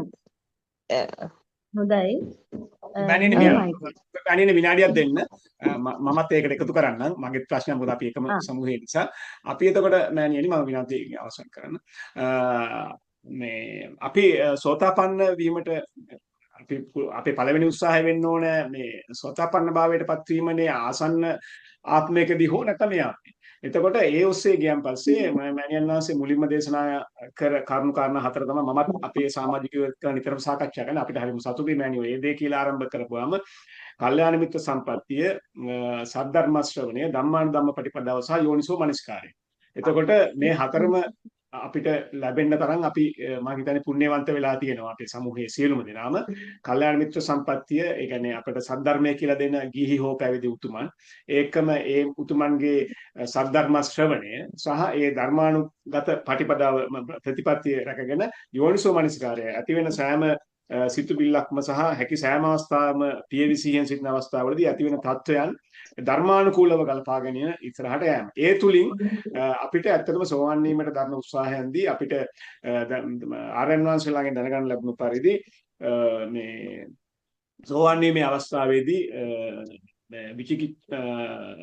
සීලබ්බත පරාමාස විචිකිච්ඡාව සහ සක්කාය දිට්ඨි කියන කර්ම කාරණා තුන අහිමි මේ නැති වෙන තත්යකදී තමයි පුද්ගලෙක් සෝතාපන්න මාර්ගයට පිවිසෙන්නේ කියන තමයි මේ අපි දැනගෙන දැනට තියෙන්නේ. එතකොට එතනදී සක්කාය දිට්ඨි අපි දන්න දේ කියාගෙන යන්න මෙහෙණින් වාසයක පිළිතුරු දේශනාවේදී මම කරගෙන යන්නේ. සක්කාය දිට්ඨිය අරුණුකට අනික් අපි සීලබ්බත පරාමාස වැරදි උත්ත සමාදන් වීම වැරදි වෘතවලට යොමු වීම අපි වෙන්නෙම නැති බව අපිට 100%ක් අපි පැහැදිලිව දන්නවා. ඊට පස්සේ විචිකිච්ඡාව අපි බුදුරජාණන් වහන්සේ දේශනා කළ මේ උතුම් ධර්මයේ පිළිබඳව අපේ කිසිම සැකයක් මේකක් නැහැ. ඒ තමයි මේ ලෝකයේ තියෙන මේ ඒකායන ධර්ම මාර්ගය. මේක සදාකාලිකයි. මේක කිසි කලකින් වෙනස් වෙන්නේ නැහැ. මේ තුලින් විද්‍යාමාන වන්නේ මේ විශ්වයේ පවතින යථාර්ථයයි. මේ බුදුන් දේශනා කළ නිසා වෙන දෙයක් නෙමෙයි. මේ සත්‍ය අවබෝධ කරගන්න තමයි සාරාංශික කල්පලක්ෂයක් බුදුරජාණන් වහන්සේ පෙරම් පිරුවේ. මේක අතිශය ගැඹුරු දහමක් ක්‍රියාවලියක්. ඒතකොට මුළු විශ්වයේම ක්‍රියාත්මක වෙන්නේ මේ තුලින්. ඒකට විචිකිච්ඡාවත් මම හිතන්නේ අපි සෑහෙන දුරකට අපිට නෑ. නමුත් සක්කාය දිට්ඨිය කියන තැනදී මමත්වය හෝ මගේ සිටීම කියන ඒ තුල අපි අරට වඩා අපි දකින විදිහට අපගේ මේ බුද්ධි මට්ටම අනුව අපි සංකීර්ණත්වයක් දකිනවා. මම හිතන්නේ ඔබ වහන්සේ මුලින් ධම්මත් දේශනා කරේ ඊට අදාළව තමයි. එතකොට ඔබ වහන්සේගේ පිළිතුරට මේ මම කියපු කරුණු කාරණා ටිකත් අපේ සමූහයේ හැමතෙම ආයි තියෙන කරුණු කාරණා ටික මේ අතුව දේශනාව පිළිතුරක් ලබා දෙන ලෙස කාර්මිකව ඉල්ලා සිටිනවා. දැන් මෙහිමයි. අපි හැම වෙලාවක ඇහෙනවද? ඇහෙනවා. අපි හැම වෙලාවකම ඉන්න පුජ්‍යල ස්වභාවයක් දැන් මම ඉන්නවා මම නැමැති පුජ්‍යලයා නිවන් නැමැති පුරයකට කැඳවාගෙන යාමක්ද බලාපොරොත්තු වෙන්නේ.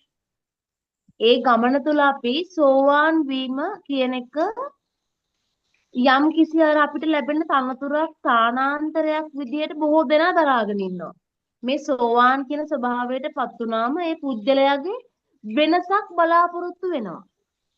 එහෙම ස්වභාවයක් තියෙනවා.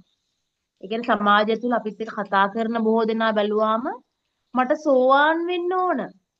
දැන් සෝවාන් වෙනවා කියන්නේ සෝතාවදානී සුතමේ ප්‍රඥාව. සෝතාවදානී සුතමේ ප්‍රඥාවක් නම් සෝතාවදානය කිව්වේ සෝත කිව්වේ කන අවදානය කිව්වේ අහනවා සෝතාවදානී සුතමය අසා දැනගෙන සුතමේ ඥානයක්. මේක වෙන අසා දැනගන්න ඥානයක්. දැන් අසා දැනගන්න ඥානයක් කියන උදාහරණයක් මෙහෙම කිව්වොතින් පුංචි කාලේ අපිට ඉංග්‍රීසි පුළුවන්ද? බෑ. ගණිතය පුළුවන්ද? මොනවත්ම බෑනේ. දැන් මේ අම්මා තාත්තා ගුරු දෙගුරු කියන දෙපිරිස විසින් අපිට තලාපෙලා හෝ බැනලා ගහලා මොනවා හරි ක්‍රමයකින් මේ ටික අපිට උගන්වලා තියෙනවා.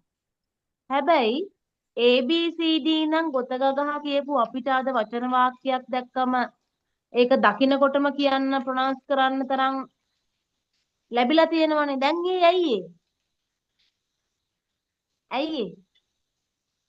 අපි මේ දිගටම මේ කියන්නේ අපි මේ ඒක සම්මුතිය භාවිතා තුලින් කර කර බහුල කර කර යෙදිච්ච නිසා ප්‍රැක්ටිස් කරපු හින්දා ප්‍රැක්ටිස් කරනවා. ප්‍රැක්ටිස් කරපු හින්දා ඔය ප්‍රැක්ටිස් කියන වචනේට දහම තුල කියනවා මොකද්ද? භාවිතෝ බහුලීකතෝ. භාවිතා කරනවා බහුල කරනවා.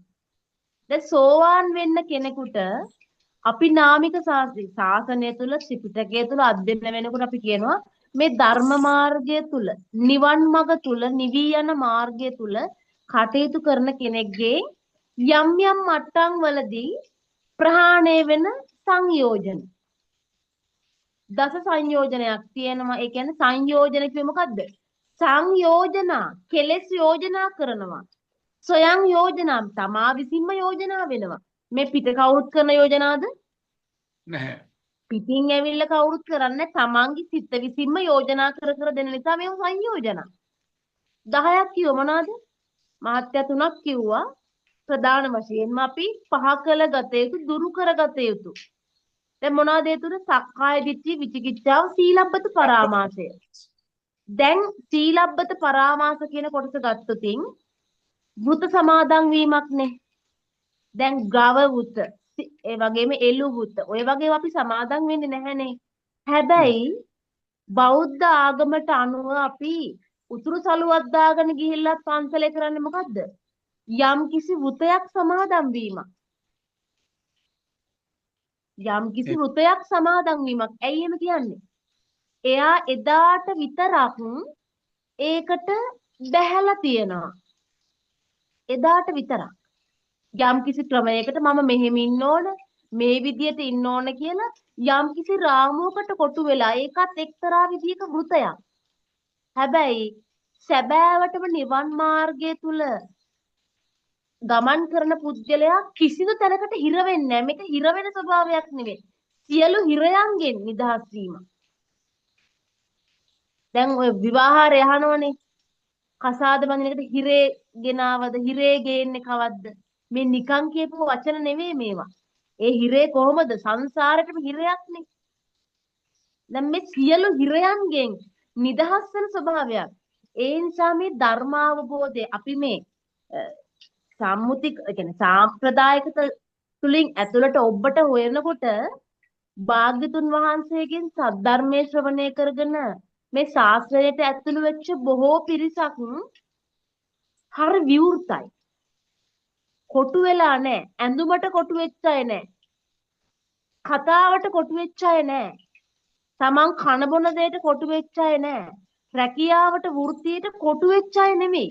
ඒගොල්ලෝ තමන්ගේ වෘත්තිය, තමන්ගේ ආහාර පාන, ඇඳුම් පැළඳුම් කොයි විදියට තිබ්බත් මොකද්ද කරේ? දැක්මේ වෙනසකුයි සිද්ධ වෙන්නේ.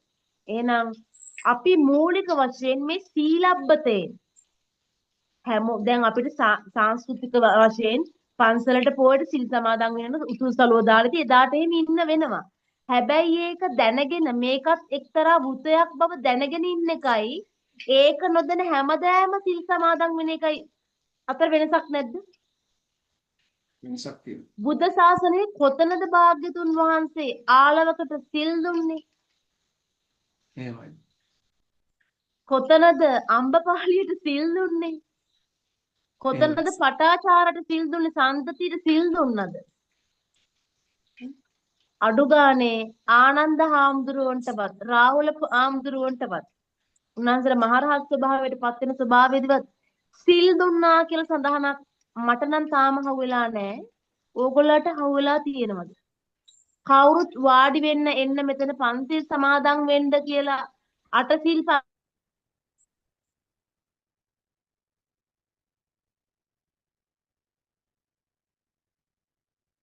ඒ මොහොතේ දැක්ම වෙනස් කරවලා දැන් අපි උදාහරණයක් විද්‍යාල මහරහතන් වහන්සේ ගත්තාම අහිංසක කියන චරිතය තුල අඟුලිමාල කෙනෙක් බිහි කරලා මේ චින්තනය වෙනස් කරලා ඒ චින්තනයම අංශක 360ක් අනිත් පැත්තටම කරකවල මහරහතන් වහන්සේ බවට පත් කිරීම කොයිතරම් චින්තනයේ වෙනසක්ද?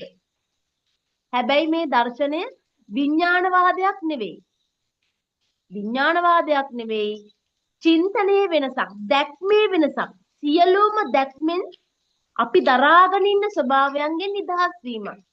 අපි මේ කතා ටික අහලා තියෙනවනේ අඟුලිමාල පටාචාර කතා ටික අහලා තියෙනවා. අපි කොයි වෙලාවකවත් බැලුවේ නෑනේ ඒ අය මේ ස්වභාවයටපත් වුණු ධර්මතාවය මොකක්ද කියන එක. ඒ අයගේ ජීවිත තුලින් අපිට අර්ථකථනය කරගත්තේ නෑ අපි. අපි කතා ටික අහනවා. හැබැයි අඟුලිමාල මහරහතන් වහන්සේ බවට පත් වුණේ කොහමද?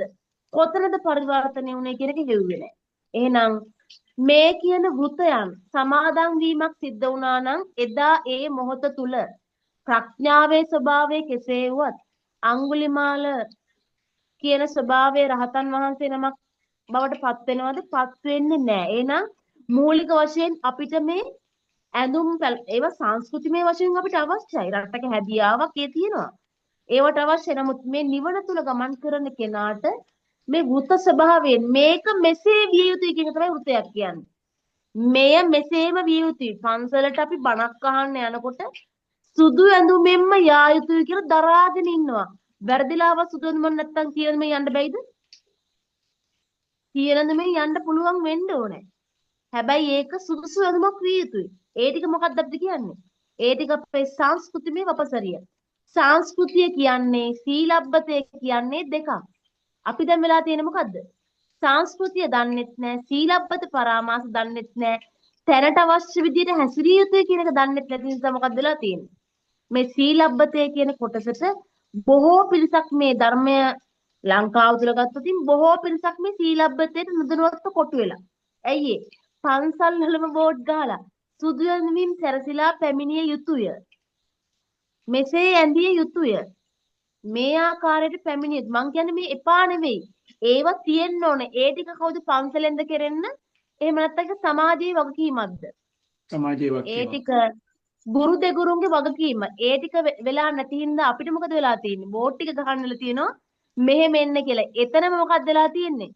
පන්සලට නිවන් දකින්න එන පිරිස ඇඳුමට කොටු කරලා. තේරුණාද? තමන් අඳින පළඳින ස්වභාවයට කොටු කරලා. කරාබු දාගෙන ඉන්න සපුරා තහනම්. රත්තරන් බඩු පැලඳේම සපුරා තහනම්. දැන් මේ පළඳින එක අඳින එක ගැන කියන්නද බුදු කෙනෙක් පහළ වෙන්නේ එම් දෙයක් නෙමෙයි. ඒ ටික සමාජයේ කොටස. ඒ ටික සිදු නොවන නිසා මොකද්ද වෙන්නේ? ඒ ටික කියන්න ගියාම චතුරාර්ය සත්‍ය කියන්න කාලයක් පන්සලේ නැහැ. එතකොට අපි දැන් මූලික වෙහෙනම් අපි කාට හරි මෙවන් වූ දෘෂ්ටියක් යම් කිසි දෙයක් මෙසේ වේවා මෙසේ නොවේවා කියලා දරාගෙන හිටියනම් මේ මොහොතේ ඉතින් ඒ දරා ගැනීම අයින් කරන්න. දරා ගැනීම ඉවත් කරනවා කියන්නේ සංස්කෘතියට ගරහනවා කියන එකද? සංස්කෘතියට ගරහන්නේ. සංස්කෘතිය කියන්නේ අපේ සම්මුතිය. සම්මුතිය එසේම තිබී සම්මුතිය අභිභවනය කරලා යෑමක් තමයි අපි නිවන් මාර්ගය තුලදී අපිට සිද්ධ වෙන්නේ. එතකොට එනම් සීලබ්බතේ අපිට පැහැදිලි. විචිකිච්ඡාව දැන් කොහොම අපිට බුද්ධ ධම්ම සංඝ පිළිබඳව කිසිදු සැකයක් නැහැනේ. සැකයක් තියෙනවා නම් අපි මෙහෙම ධර්ම ශ්‍රවණයක් සිද්ධ කරගන්නේ නෑ. අපිට දැන් ඕන දෙකම පැහැදිලි. මෙතන ප්‍රධානම කඩා ගන්න ඕන තැන මොකද්ද? සක්කාය දිට්ඨිය. එහෙම නැත්නම් මේ මම කියලා උපදින සිතිවිල්ල. මේ හැම මොහොතකම භාග්‍යතුන් වහන්සේ දේශනා කරලා තියෙන්නේ මොකක්ද? ද්වේමේ භික්කවේ අන්තා පබ්බජිතේන නසේවි තබ්බා. ඔන්න ඔය කෑල්ල තේරුණා නම් ඔය පාලි පාඨයේ හරියටම තේරුණා නම් අපි ඉන්නේ කොතනද? අපි ඉන්නේ නිවනේමයි. ද්වේමේ භික්කවේ කිව්වේ ද්වේ කිව්වේ මොකද්ද? දෙකක් තියෙනවා. ද්වේමේ භික්කවේ අන්තා මහණෙනි පැවිද්දන් විසින් සේවනය නොකළ යුතු අන්ත දෙකකි. ද්වේමේ භික්කවේ අන්තා පබ්බජිතේන නසේවි තබ්බා. පබ්බජිතේන පැවිද්දන් විසින් න සේවි තබ්බා. සේවනය නොකළ යුතු. මොනවද? කාමේ කාම සුකල්ලි කානුයෝගෝ අන්තෝ අනරියෝ හීනෝ ගම්මෝ පුත්තක්ජනිකෝ. ඒ විදිහටම කියන මොකද්ද? ඊළඟ අන්තය අත්ත කිලමතානුයෝගෝ අන්තෝ අර විදිහටම හීනෝ ගම්මෝ අනරියෝ පුත්තක්ජනිකෝ. ඇයි දැන් මේ පැවිද්දෙකුට දැන් පැවිද්දෙක් කිව්වේ කාටද මෙතන? සිවුරු දරාගෙන ඉන්න හිස මුඩු කරපු කෙනෙක්ද පැවිද්දෙක් කිව්වේ? නෑ. නෑ. නම් පැවිද්දා කිව්වේ මේ ශ්‍රවණ වේශය මේ කොටස කාටද ඇත්තටම දේශනා කරන්න භාගතුන් වහන්සේ පස්වග මහණුන්ට ප්‍රථම ධර්ම දේශනාව එහෙනම් ප්‍රථම ධර්ම දේශනාවේ පළවෙනි ඡේදේ පළවෙනි වාක්‍ය තේරුණා නම් අපි නිවන් දැකලා. නම් මොකද්ද කිව්වේ? ඒවට පස්වග මහණුන්නේ. ඒ අයට කිව්වා ඔබ සේවනයේ නොකොළුත් අන්ත දෙකයි. කාමේ කාමසුකල්ලිකාණු යෝගයයි අත්තිකිලමතාණු යෝගයයි. දැන් අපි කාමසුකල්ලිකාණු යෝගිකවම ගන්නෙ මොකද්ද? ශරීරයට සැපදින්න එපා. සැපදීම. අත්තිකිලමතාණු යෝගිකව අපි වන්නේ මොකද්ද? ශරීරයට දුක් දීම කියලා පොඩි කාලේ නම් අපි ගිරව් වගේ පාඩම් කරලා තියෙනවා. නමුත් මේ දර්ශනය තුල භාගතුන් වහන්සේ කිසිම අවස්ථාවක ශරීරයක් පිළිබඳව කතා කරන්නේ නැහැ. කතා කරන්නේ මොකද්ද? ආයතන පිළිබඳවමයි. ආයතන පිළිබඳව. එහෙනම් මේ කාම සුකල්ලිකාණු යෝගය කිව්වේ මේ ඇස කන නාසය දිවකය මන කියන ආයතනයන්ට අවශ්‍ය පරිදි අනුසෝතගාමීව කටයුතු කිරීම. අර අපි කියන්නේ මොකද සරලවම ඉල්ලුමට සැපයුම. මේ වැල යන පැත්තට මැස්ස ගහනවා. අන්නේ විදියට මේ ආයතන ටික ඉල්ලන ටික දෙන එකට මොකද්ද කිව්වේ? කාම සුකල්ලිකාණු යෝගය. අත්තිකිලමතාණු යෝගය කිව්වේ මොකද්ද? එහෙනම් ඉල්ලන ටික නොදී ඉන්න එක. දැන් මේවා ඉල්ලනවා දෙන්නේ ඒක අපිට බුද්ධ චරිතය තුල අත්දකින්න පුළුවන් තැන් දෙක කොතනද? කාම සුකල්ලිකාණු යෝගයත් අත්තිකිලමතාණු යෝගයත් කියන එක. දුම් පිළිවෙත මධ්‍යම ප්‍රතිපද දේශනා කළා. කාම මධ්‍යම සුකල්ලිකාණු යෝගය කියන කාම සුකල්ලිකාණු යෝගය කියන තියෙන බවට අරන් ඒ තුල යන එකනේ නේද? ඒ කාම සුකල්ලිකාණු යෝගයේම කිව්වේ ඇත කියන පැත්ත. ඇත. එමනේ කාමයන් ඇතනේ. ඒ පිළිබඳව හඹාගෙන යාම. සලායතන පිනවමින් ගමන් කිරීම. එහෙනම් ඇත. අත්තිකිලමතාණු යෝගය කිව්වේ සලායතන පිනවීම නැති කිරීම. ඔන්න නැතාන්තය. මේ ඇත කියන අන්තයත් නැත කියන අන්තයත් දෙකම භාවිතා කළේ කොහෙද? අවිද්‍යාව තුලමයි. එතකොට බුදු වෙලාද? නෑ. බුද්ධත්වයට පෙර බොමඩ වාඩි වෙලා වජ්‍රාසනය තුල ඉඳගෙන බුද්ධත්වයට පත් වෙන මොහොත දක්වාම හිටියේ මොකද්ද? අවිද්‍යාව තුල. එහෙනම් අවිද්‍යාව තුල මේ කාම සුකල්ලිකාණු යෝගය අත්විඳ කොයි කාලෙද? ගිහිගේ පුරාවටම ගිහිගේ නික්මෙන තාක්කල්ම මොකද්ද වින්දේ? කාම සුකල්ලිකාණු යෝගය. අන්තපුරයන් සක්විති රාජ පදවිය රම්ම්‍ය සුරම්ම්‍ය සුබ මාලිගා පරිහරණය කරමින් මොකද්ද වින්දේ? කාම සුකල්ලිකාණු යෝගය. ඊළඟට අත්තිකිලමතාණු යෝගය. ඒ කිව්වේ නොදෙන පැත්ත. දැන් ගිහිගේ නික්මිලා ඇවිල්ලා වසර 6ක් දුෂ්කර ක්‍රියා කරන කම්ම බුද්ධත්වයට පත් වෙන මොහොත වෙනකම් මොකද්ද උනේ? අත්තිකිලමතාණු යෝගේ අන්තිමට මොකද උනේ? වාඩි වෙලා ඉඳපු ගස ළඟට වටින කොළ ගෙඩි පවා ආහාරයට ගන්න සිද්ධ වුණානේ. ඔන්න බුද්ධ චරිතය තුල බුදු වෙන්නට පෙර සිද්ධාර්ථ ගෞතම කියන කුමාර අවධිය තුල එහෙම නැත්නම් බෝධිසත්ව අවධිය තුලමයි මේ කියන කාම සුකල්ලිකාණු යෝගයයි අත්තිකිලමතාණු යෝගයයි කියන අන්තයන් දෙකම ඇත කියන අන්තයයි නැත කියන අන්තයයි දෙකම පරිහරණය කළේ. එතකොට හොඳට බලන්න බුද්ධියෙන් ප්‍රඥාවෙන් හොඳට සිහිපත් කරලා බලන්න අත්තිකිලමතාණු යෝගයත් කාම සුකල්ලිකාණු යෝගයත් කියන අන්තයන් දෙකම පරිහරණය වුණේ. ඒව නැත්තම් තිබෙනවා නැත ඇත නැත කියන අන්තයන් දෙකම පරිහරණය වුණේ අතීතය කියන අන්තයේ නොවේද? මේ වෙලාවේ නම් බුද්ධත්වයට පත් වෙන්නේ අතීතයේ නෙමෙයිද ඔය දෙකම පරිහරණය වුණේ? බුද්ධත්වයට පත් වෙන වෙලාවේ නම් අතීතයේ නෙමෙයිද ඔය දෙකම සිද්ධ වුණේ? දැන් අපි හිතමු මේ වෙලාව තමයි බුද්ධත්වයට පත් වෙලා මේ දැන්. ඒතර මේ දැන් වෙනකොට අනිත් ඔක්කොම මොකක්ද? අත්තිකිලමතාණු යෝගයත් ඉවරයි. කාම සුකල්ලිකාණු යෝගයත් ඉවරයි. ඇතාන්තයත් ඉවරයි. නැතාන්තයත් ඉවරයි. දෙකම පරිහරණය කරේ කොහෙද? අතීතේ නේද?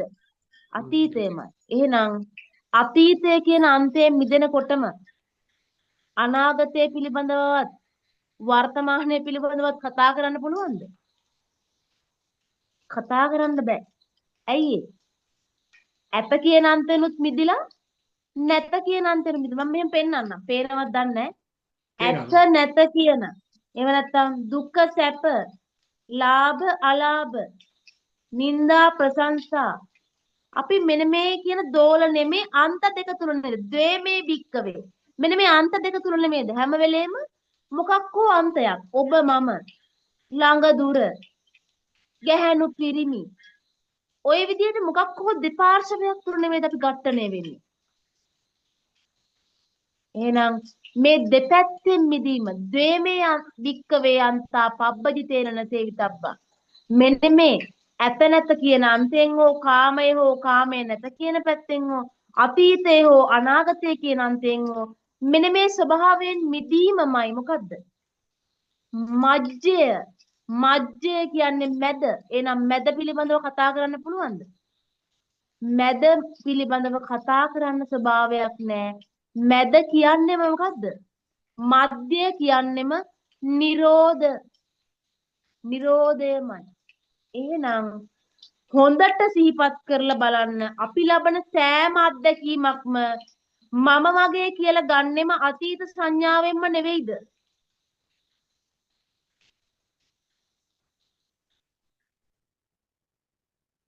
අතීත සංඥාවෙන් නෙවෙයිද?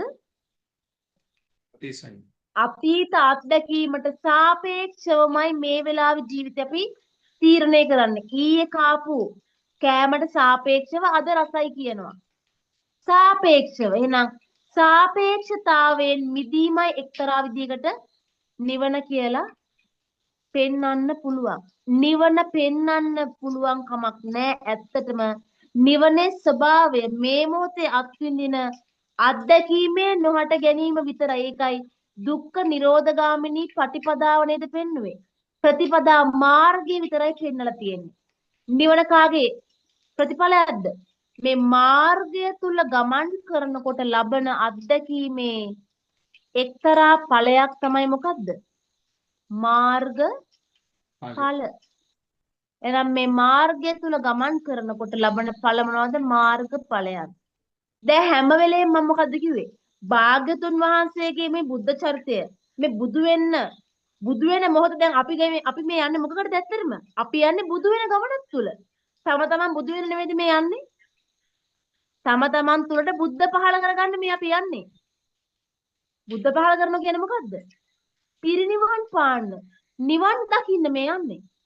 තමන් තුල බුද්ධ පහල වෙනවා කියන්නේ මොකද්ද? බුද්ධ කිය සත්වයේ පුජ්‍යලයේ හටගන්න ස්වභාවයක් නෙමෙයි. බුද්ධ කියන්නේ මොකද්ද? අවබෝධය. එහෙනම් තමන්ගේ ජීවිතය පිළිබඳව අවබෝධයට යන ගමන තුල සමාග ජීවිතයේ ලබන අත්දැකීම් පිළිබඳව අවබෝධ වෙවි ඒ අත්දැකීම් වල නූපදීම ප්‍රත්‍යක්ෂ වෙවි යන එකට මොකද්ද කිව්වේ? මේ මාර්ගය තුල ලබන ඵලයන්. එහෙනම් මේ ඵලයන්ට තියෙන බාධාව සක්කාය. දැන් අපි සක්කායට තමයි යන්නේ. අපි හැම වෙලේම මොන අත්දැකීම ලැබුවත් මොකද්ද වෙන්නේ? මට තමයි ලැබුණේ. ඊයේකට සාපේක්ෂව අද බලාපොරොත්තු වෙනවා. හැම වෙලේම ඊයට සාපේක්ෂව අද බලාපොරොත්තු වෙන්නේ. ඊයට සාපේක්ෂව හෙට බලාපොරොත්තු වෙනවා.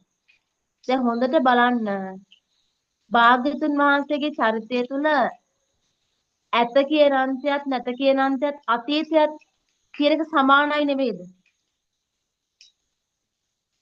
ඇත නැත කියන ස්වභාවයන් දෙකත් අතීතය කියලා ගත්තත් එකම ස්වභාවයක් කාමසුකල්ලිකාන යෝගය අත්තිකිලමතාන යෝගය කියලා ගත්තත් අතීතය නෙමෙයිද? අතීතය කියන අන්තයේ මිදෙනකොටම මොකක්ද උනේ? අනාගතේ කොහොමත් අපිට ගලපන්න බෑනේ. අතීතය ගැන අනාගතය ගැන කොහොමත් අපි දන්නවනේ. අනාගතය ගැන ප්ලෑන් කරන්න බෑනේ. අපි වෙන දේ ගැන දන්නේ නැහැනේ.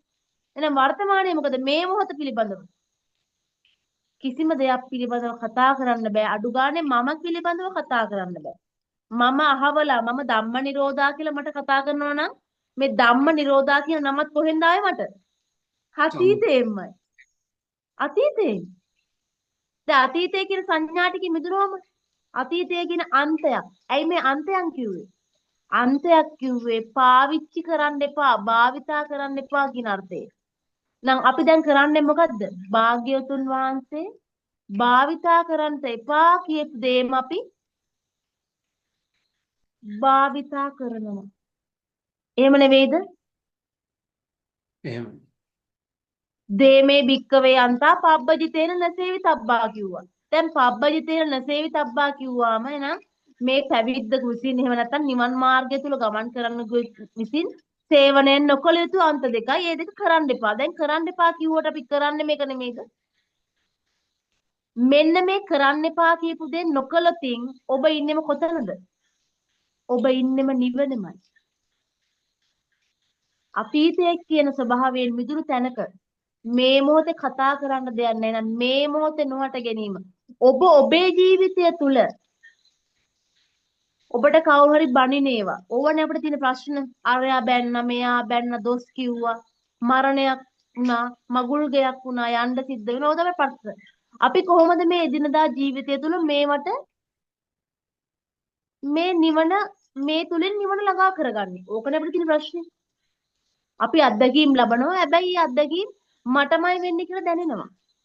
දැන් අතීතයේ කියන අන්තයෙන් මිදුනම මේ මොහොතේ මම පිළිබඳවවත් එහෙම නැත්නම් මම කිව්වේ කාටද? ස්වකාය. ස්වකාය. ස්ව කිව්වේ මොකද්ද? ස්ව කිව්වේ මොකද්ද? ස්ව කීයත්වය මම.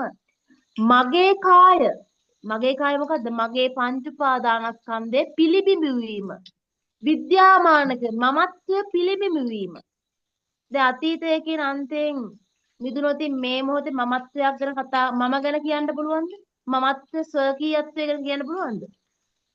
ස්වකීයත්වෙනුත් මිදිලා සක්කායෙන් මිදිලා. හැබැයි ඒ සක්කායෙන් මිදෙනවා කියන්නේ අපිට මේ වෙලාවේ අපි අත්දැකීමක් ලබනකොට දැන් අපි උදාහරණයක් විදිහට ගමු. දැන් ඔබ හැමදෙනාම ඔෆිස් වල රාජකාරී කරන අයින්ද අපිට බැනුම් අහන්න වෙනවා. බොහෝ අවස්ථාවලදී යම් යම් හේතුන් වලට දෝෂාරෝපණයට ලක් වෙනවා. ඒ ලක් වෙනකොට මටමමයි මෙහෙම වෙන්නේ කියලා හිතනවනේ. අන්නේ වෙලාවට මේක ඥානයක්. මේ සෝවාන් වෙනවා කියන්නේ ඇඟේ රස් විහිදිලා තරුවලල්ලක් ගිහිල්ලා මෙහෙම රවුමක් විහිදිලා යන එකක් නෙවෙයි. ඥානයකටපත් වෙනවා. තවත් ඉදිරියකින් මොකද්ද කියන්නේ මේකට? සෝවාන් වෙන එකට කියනවා දුක්ඛේ ඥානං. දුක පිළිබඳව ඥානයක් පහළ වුණා.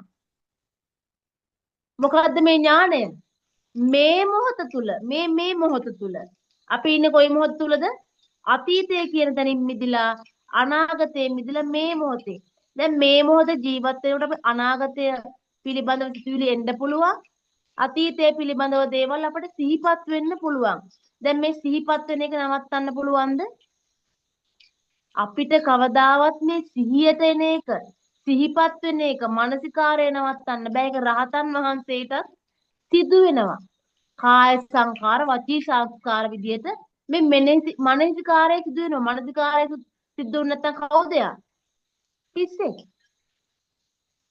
මෙනෙවීම සිදු වෙන්නේ නැත්නම් අපිට කතා කරන්න බෑනේ.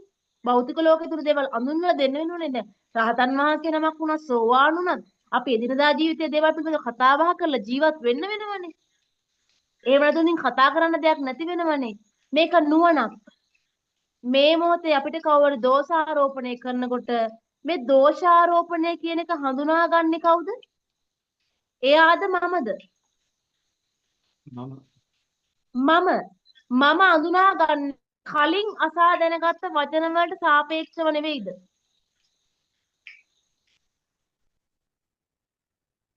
කලින් අපි බැනුම් මෙන්න මේව තමයි නරක වචන පරුස වචන කියලා අහගත්ත එකතු කරගත්ත මානසිකාරයෙන්ම නෙවෙයිද ඒක?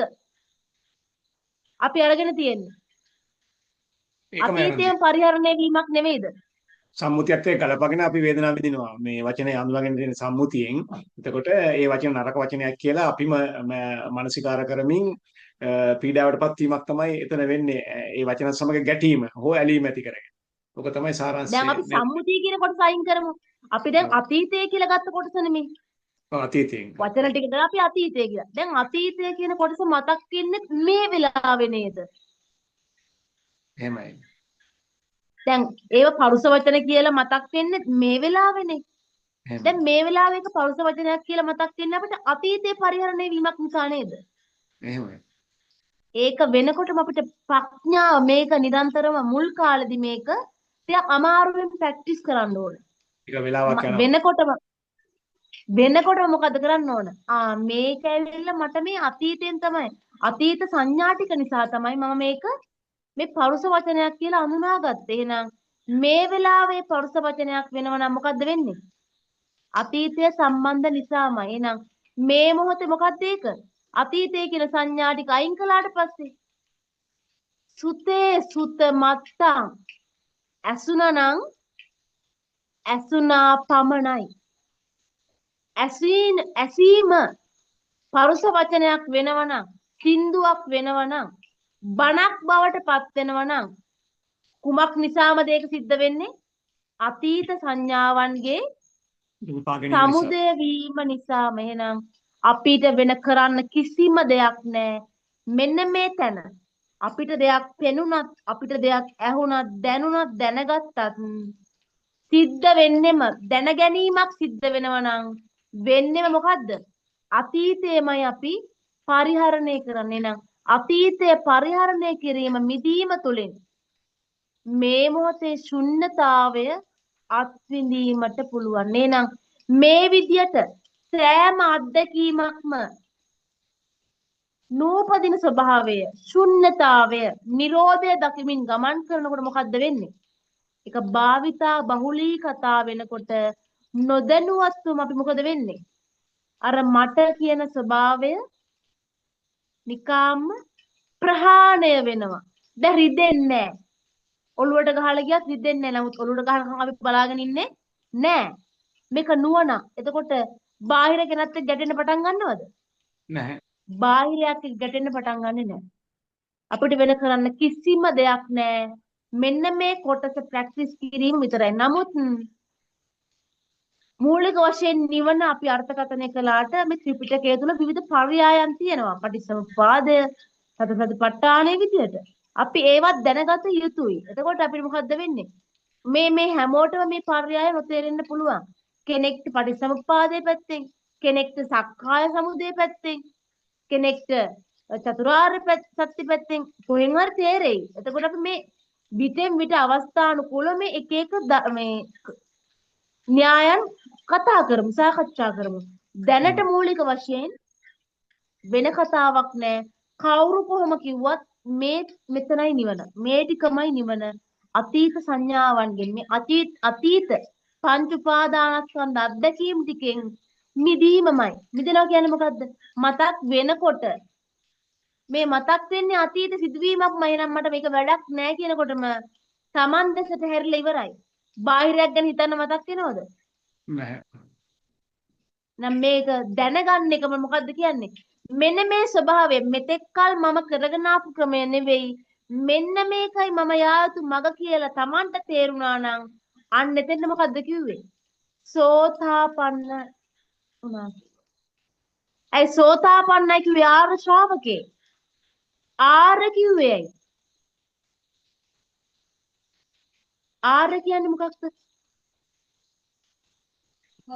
උසස් ශ්‍රේෂ්ඨ කියන එකද මැනීනේ.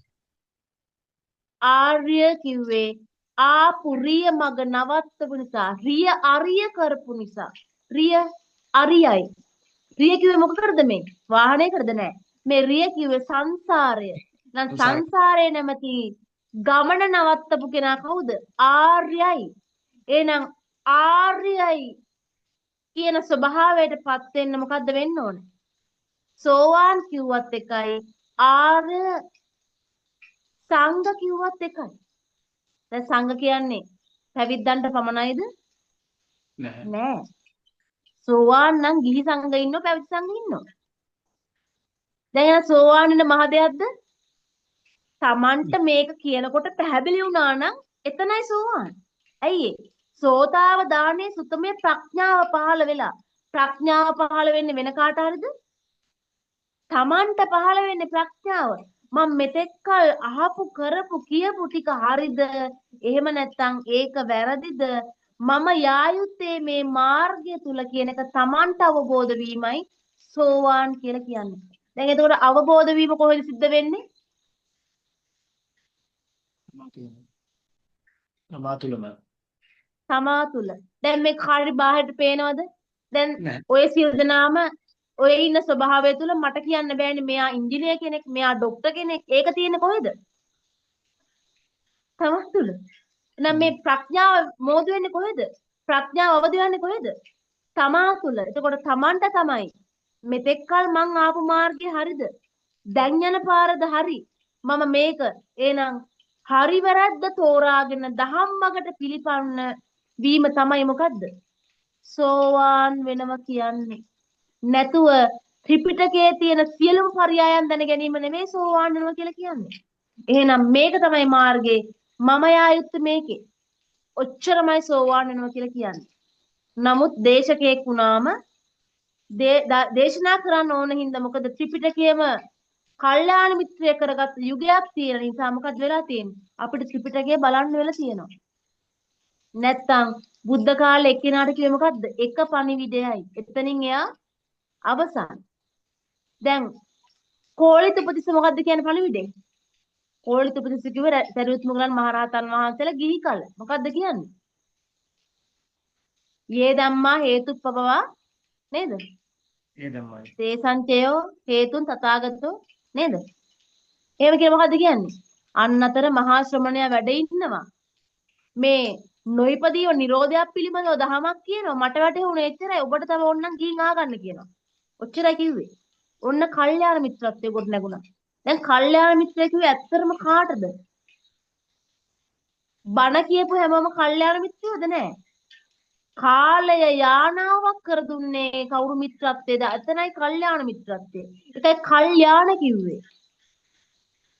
යානාවකින් මොකද්ද සිද්ධ වෙන්නේ? නිදහසේ පියාසර කරන්න. එහෙනම් මේ අකාලික වූ දහම තුල ත්‍රිකාලයෙන් මිදෙන මොකද්ද ත්‍රිකාලය කිව්වේ? අතීත වර්තමාන අනාගත කියන තුන් කාලයෙන් මිදෙන ස්වභාවයට පත් වෙන මග කියන කෙනා තමයි කවුද? කල්යාණ මිත්‍රත්වය. එතරින්ම තමයි අපිට සද්ධර්මය අසත් ධර්මයක් තියෙන හින්දානේ සද්ධර්ම ශ්‍රවණය කියලා කිව්වේ. නිකන් ධර්ම ශ්‍රවණය කියන්නේ තිබ්බ නැද්ද බුදුහාමුදුරන්ට? තිබුණා. අසත් ධර්මත් ලෝකේ තියෙන හින්දා තමයි කිව්වේ සද්ධර්ම ශ්‍රවණය. කල්යාණ මිත්‍රය හමු වෙන්නේ මේ මොහොතේමයි ඔබට සද්ධර්ම ශ්‍රවණය වෙන්නේ. මේ මොහොතේමයි යෝනිසෝ මනසිකාරය වෙන්නේ. මේ මොහොතේමයි ඔබ ධම්මානුධම්ම ප්‍රතිපදාව ධර්මය මොකද්ද අධර්මය මොකද්ද කියන හඳුනාගෙන ධර්ම මාර්ගයට යොමු වෙන්නේ මේ මොහොතේමයි. නැතුව අද කල්යාණ මිත්‍රය හම්බෙලා අද බණ අහලා හෙට යෝනිසෝ මනසිකාරය කළා හෙට ධම්මානුධම්ම ප්‍රතිපදාවට යන ගමනක් නෙවෙයි කියලා තියෙන්නේ. හොඳට බලන්න බුද්ධ දේශනාව තුළ කල්යාණ මිත්‍රත්වය හම්බුණා, බුදුහාමුදුරුවෝ හම්බ වුණා, මුණ ගැහුණා, බණ ටික ඇහුවා, ඒ වෙලාවෙම තීරණය කරා, ඒ වෙලාවේ සෝවාන් වුණා. එහෙම නෙවෙයිද වෙලා තියෙන්නේ? එහෙම තමයි. එහෙමයි. හැබැයි ඒ දැන් කියයි ප්‍රඥාව. දැන් ඔබට ප්‍රඥාව නැද්ද? තියෙනවා. තමන් මේක හොඳට අහනකොට ශ්‍රවණය කරනකොට තේරෙනවා මේක තමයි මේ කියන්නේ කියන එක. එක වතාවක් බැරි වෙන්න පුළුවන්. පස්වග මහණුන්ටත් පස්වතාවක් දේශනා කරන්න සිද්ධ වුණා ධම්මචක්කපවත්ත සූත්‍ර දේශනාව. අපි වගේ අයට කීපාරක් කියන්න වෙයිද? මේ එකම කතාව තමයි කියන්න තියෙන්නේ. ඇයි එක එක අයගේ තියෙන ප්‍රඥා මට්ටම් වල තියෙන අඩු වැඩි කම් නිසා කෙනෙකුට එකපාර තේරෙයි. තව කෙනෙකුට මේක 3-4 පාරක් කියන්න සිද්ධ වෙයි. නැතුව අදටත් මේ දහම ජීවමානයි. මේ කියන ත්‍රිලක්ෂණය, මේ කියන පටිච්චසමුප්පාදයේ ජීවමානයි. අවශ්‍ය වෙන්නේ මොකද්ද? සැබෑ මිත්‍රත්වය තුල අකාලික වූ දහම. මේ ත්‍රිකාලයෙන් මිදීම. ත්‍රිකාලය කියන්නේ මොකද්ද? අතීත අනාගත වර්තමාන කියන තුන් කාලයෙන් මිදීම. දැන් හොඳට බලන්න අනාගතය කියන අන්තයෙන් කවදාවත් එන්නේ නැති හින්දා අයින් කළාට පසුව හිතින්ම අයින් කරනවා. අතීතේ එන්නෙත් නැත්නම් අයින් කරාට වර්තමානයේ තුල කතා කරන්න දෙයක් තියනවද? මම පිළිබඳවත් ඔබ පිළිබඳවත් කිසිම දෙයක් පිළිබඳව අර්ථකථනයක් දෙන්න බෑ. වර්තමානයේම ශුන්‍යයි. වර්තමානයේ මිදිලා. ඔන්න අකාලිකයි. කාලයෙන් මිදිලා. දැන් කාලයෙන් මිදුණ ගියම අපිට ඕන දේවල් කරන්න පුළුවන් උදේට. එහෙම එකක් නෙමෙයි මේක පරමාර්ථය තුල අකාලිකයි. දැන් අපි අකාලිකයි කියන එකෙන් අර්ථකථනය කරන්නේ මොකද්ද? ඕනෑම කාලයකට සුදුසුයි කියන එක. දැන් මිදෙන දහමක් පිළිබඳවමයි මේ දැන් නිවීමක් පිළිබඳවමයි භාගතුන් වහන්සේ දේශනා කරන්නේ. නම් ඔබට පැහැදිලි වෙන්නට අවශ්‍යයි. මම විශ්වාස කරනවා මම හිතනවා පැහැදිලි වෙන්නට ඇති. ඔබ එදිනදා ජීවිතයේ ප්‍රායෝගික නිවන් මඟ පුහුණු කරන්නේ කොහොමද කියන කාරණාව පිළිබඳව. ඉතාමත්ම පිං මේ කුඩා විවේක කාලයක්වත් නොමැතිව පැය දෙකකට ආසන්න කාලයක් අපි වෙනුවෙන් ගිලම්පසවත් බලන්න නැතුව මේ සත්‍ය අවබෝධ පිණිසම වන මේ ධර්ම දේශනාවක දේශකයන් වහන්සේ වීම ගැන ඇත්තෙම අපිට තියෙන ලොකු භක්තියක් ඒ වගේම ලොකු ගෞරවයක් මෙහෙණින් වහන්සේ අප තුළ තිබුණු යම් යම් විමර්ශනය කළ යුතු තැන් මම හිතන්නේ විශාල වශයෙන් පැහැදිලි වුණා. ඔබ වහන්සේට කාල වේලා තිබෙන පරිදි අපි ඉදිරි මාසවලත් ලැබෙන අවස්ථාව පරිදි අපි විවිධ ධර්ම පර්යායන් ගැන ඔබ වහන්සේ සමග සාකච්ඡා කිරීමට බලාපොරොත්තු වෙනවා. ඉතින් ඒ අපිට අනුකම්පාවෙන් අපේ ආරාධනා පිළිගන්න කියලා මම ඉල්ලීමක් කරනවා. ඒ වගේම මම නැවත වරක් ඔබ වහන්සේට මේ ගෞරවපූර්වක ස්තුතිය පිරිනමනවා. මොකද මම ඔබ වහන්සේ ගැන දැනගෙන ආරාධනා කරපු ගමම්ම කිසිම පැකිලීමකින් තොරව මේ ආරාධනය පිළිගත්තා. ඊට පස්සේ මම විදේශගත වුණු නිසා මම මගේ මිතුරියකට කිව්වා මේ නිවාසී නමක් නිසා ඔබතුමිය කතා කරන්න මේ නිවාසී සමග මම ආරාධනා කරලා තියෙන්නේ හෙට දින සංවිධානය මම හිතන්නේ කතා කරා කියලා කිව්වා. ඒක ගැන බොහොම ස්තුතියි. මම හිතන්නේ අපි අවසාන අවස්ථාවට ළඟා වෙලා තියෙන්නේ. තව කුඩා වෙලාවක් විනාඩි 5ක වගේ පිට යොමු කරන්න පුළුවන් කෙනෙකුට ප්‍රශ්නයක් තියෙනවා. එහෙම නැත්නම් අපි වැඩසටහනේ අවසාන භාගයට අපි යොමු වෙලා තියෙන පැය දෙකකට ආසන්න කාලයක් මේ නිවාසයේ අපිත් මොකද සාකච්ඡා කරලා තියෙනවා. ප්‍රශ්න ගැටලුවක් තියෙනවද කෙටියෙන් අහගන්න කාටවත්?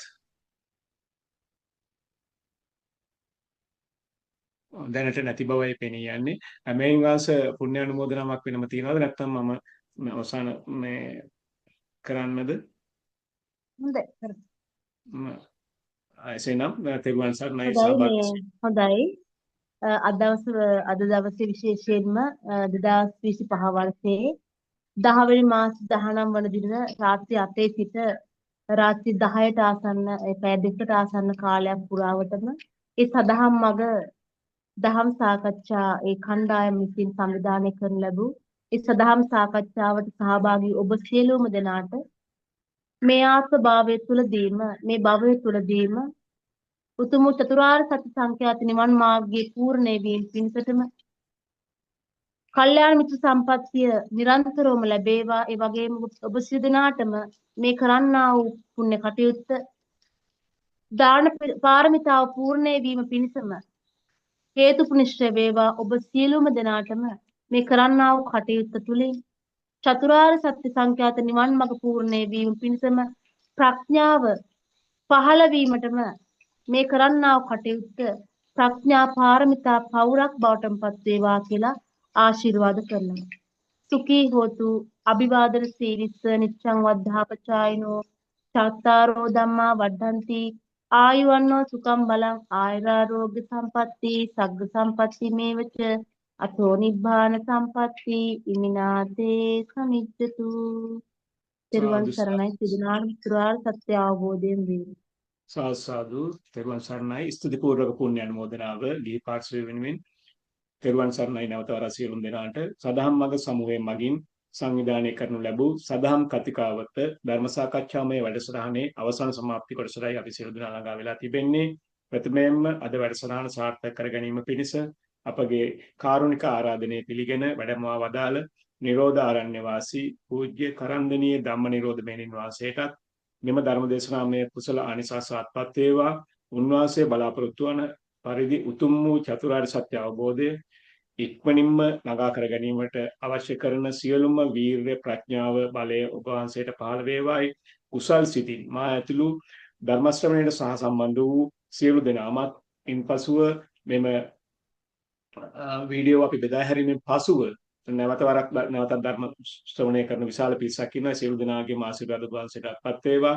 එමෙන්ම ධර්ම සාකච්ඡාවට සහභාගී වූ සියලු දෙනාටත් මෙම ධර්මානිසංස හේතු කොටගෙන සියලුම කුසල් සම්පatti වැඩි දියුණු වී උතුම් චතුරාර්ය සත්‍ය අවබෝධ වේවායි ප්‍රාර්ථනා කරන අතර මේ වැඩසටහන අවසන් කිරීමට අපි බලාපොරොත්තු වෙනවා. නැවත මෙවන් වූ සදාම් වැඩසටහනකින් ඔබ සම හමු වීමේ බලාපොරොත්තු ඇතුව ස්තුතියි. තෙරුවන් සරණයි. සියලු දෙනාටම සුබ රාත්‍රියක්.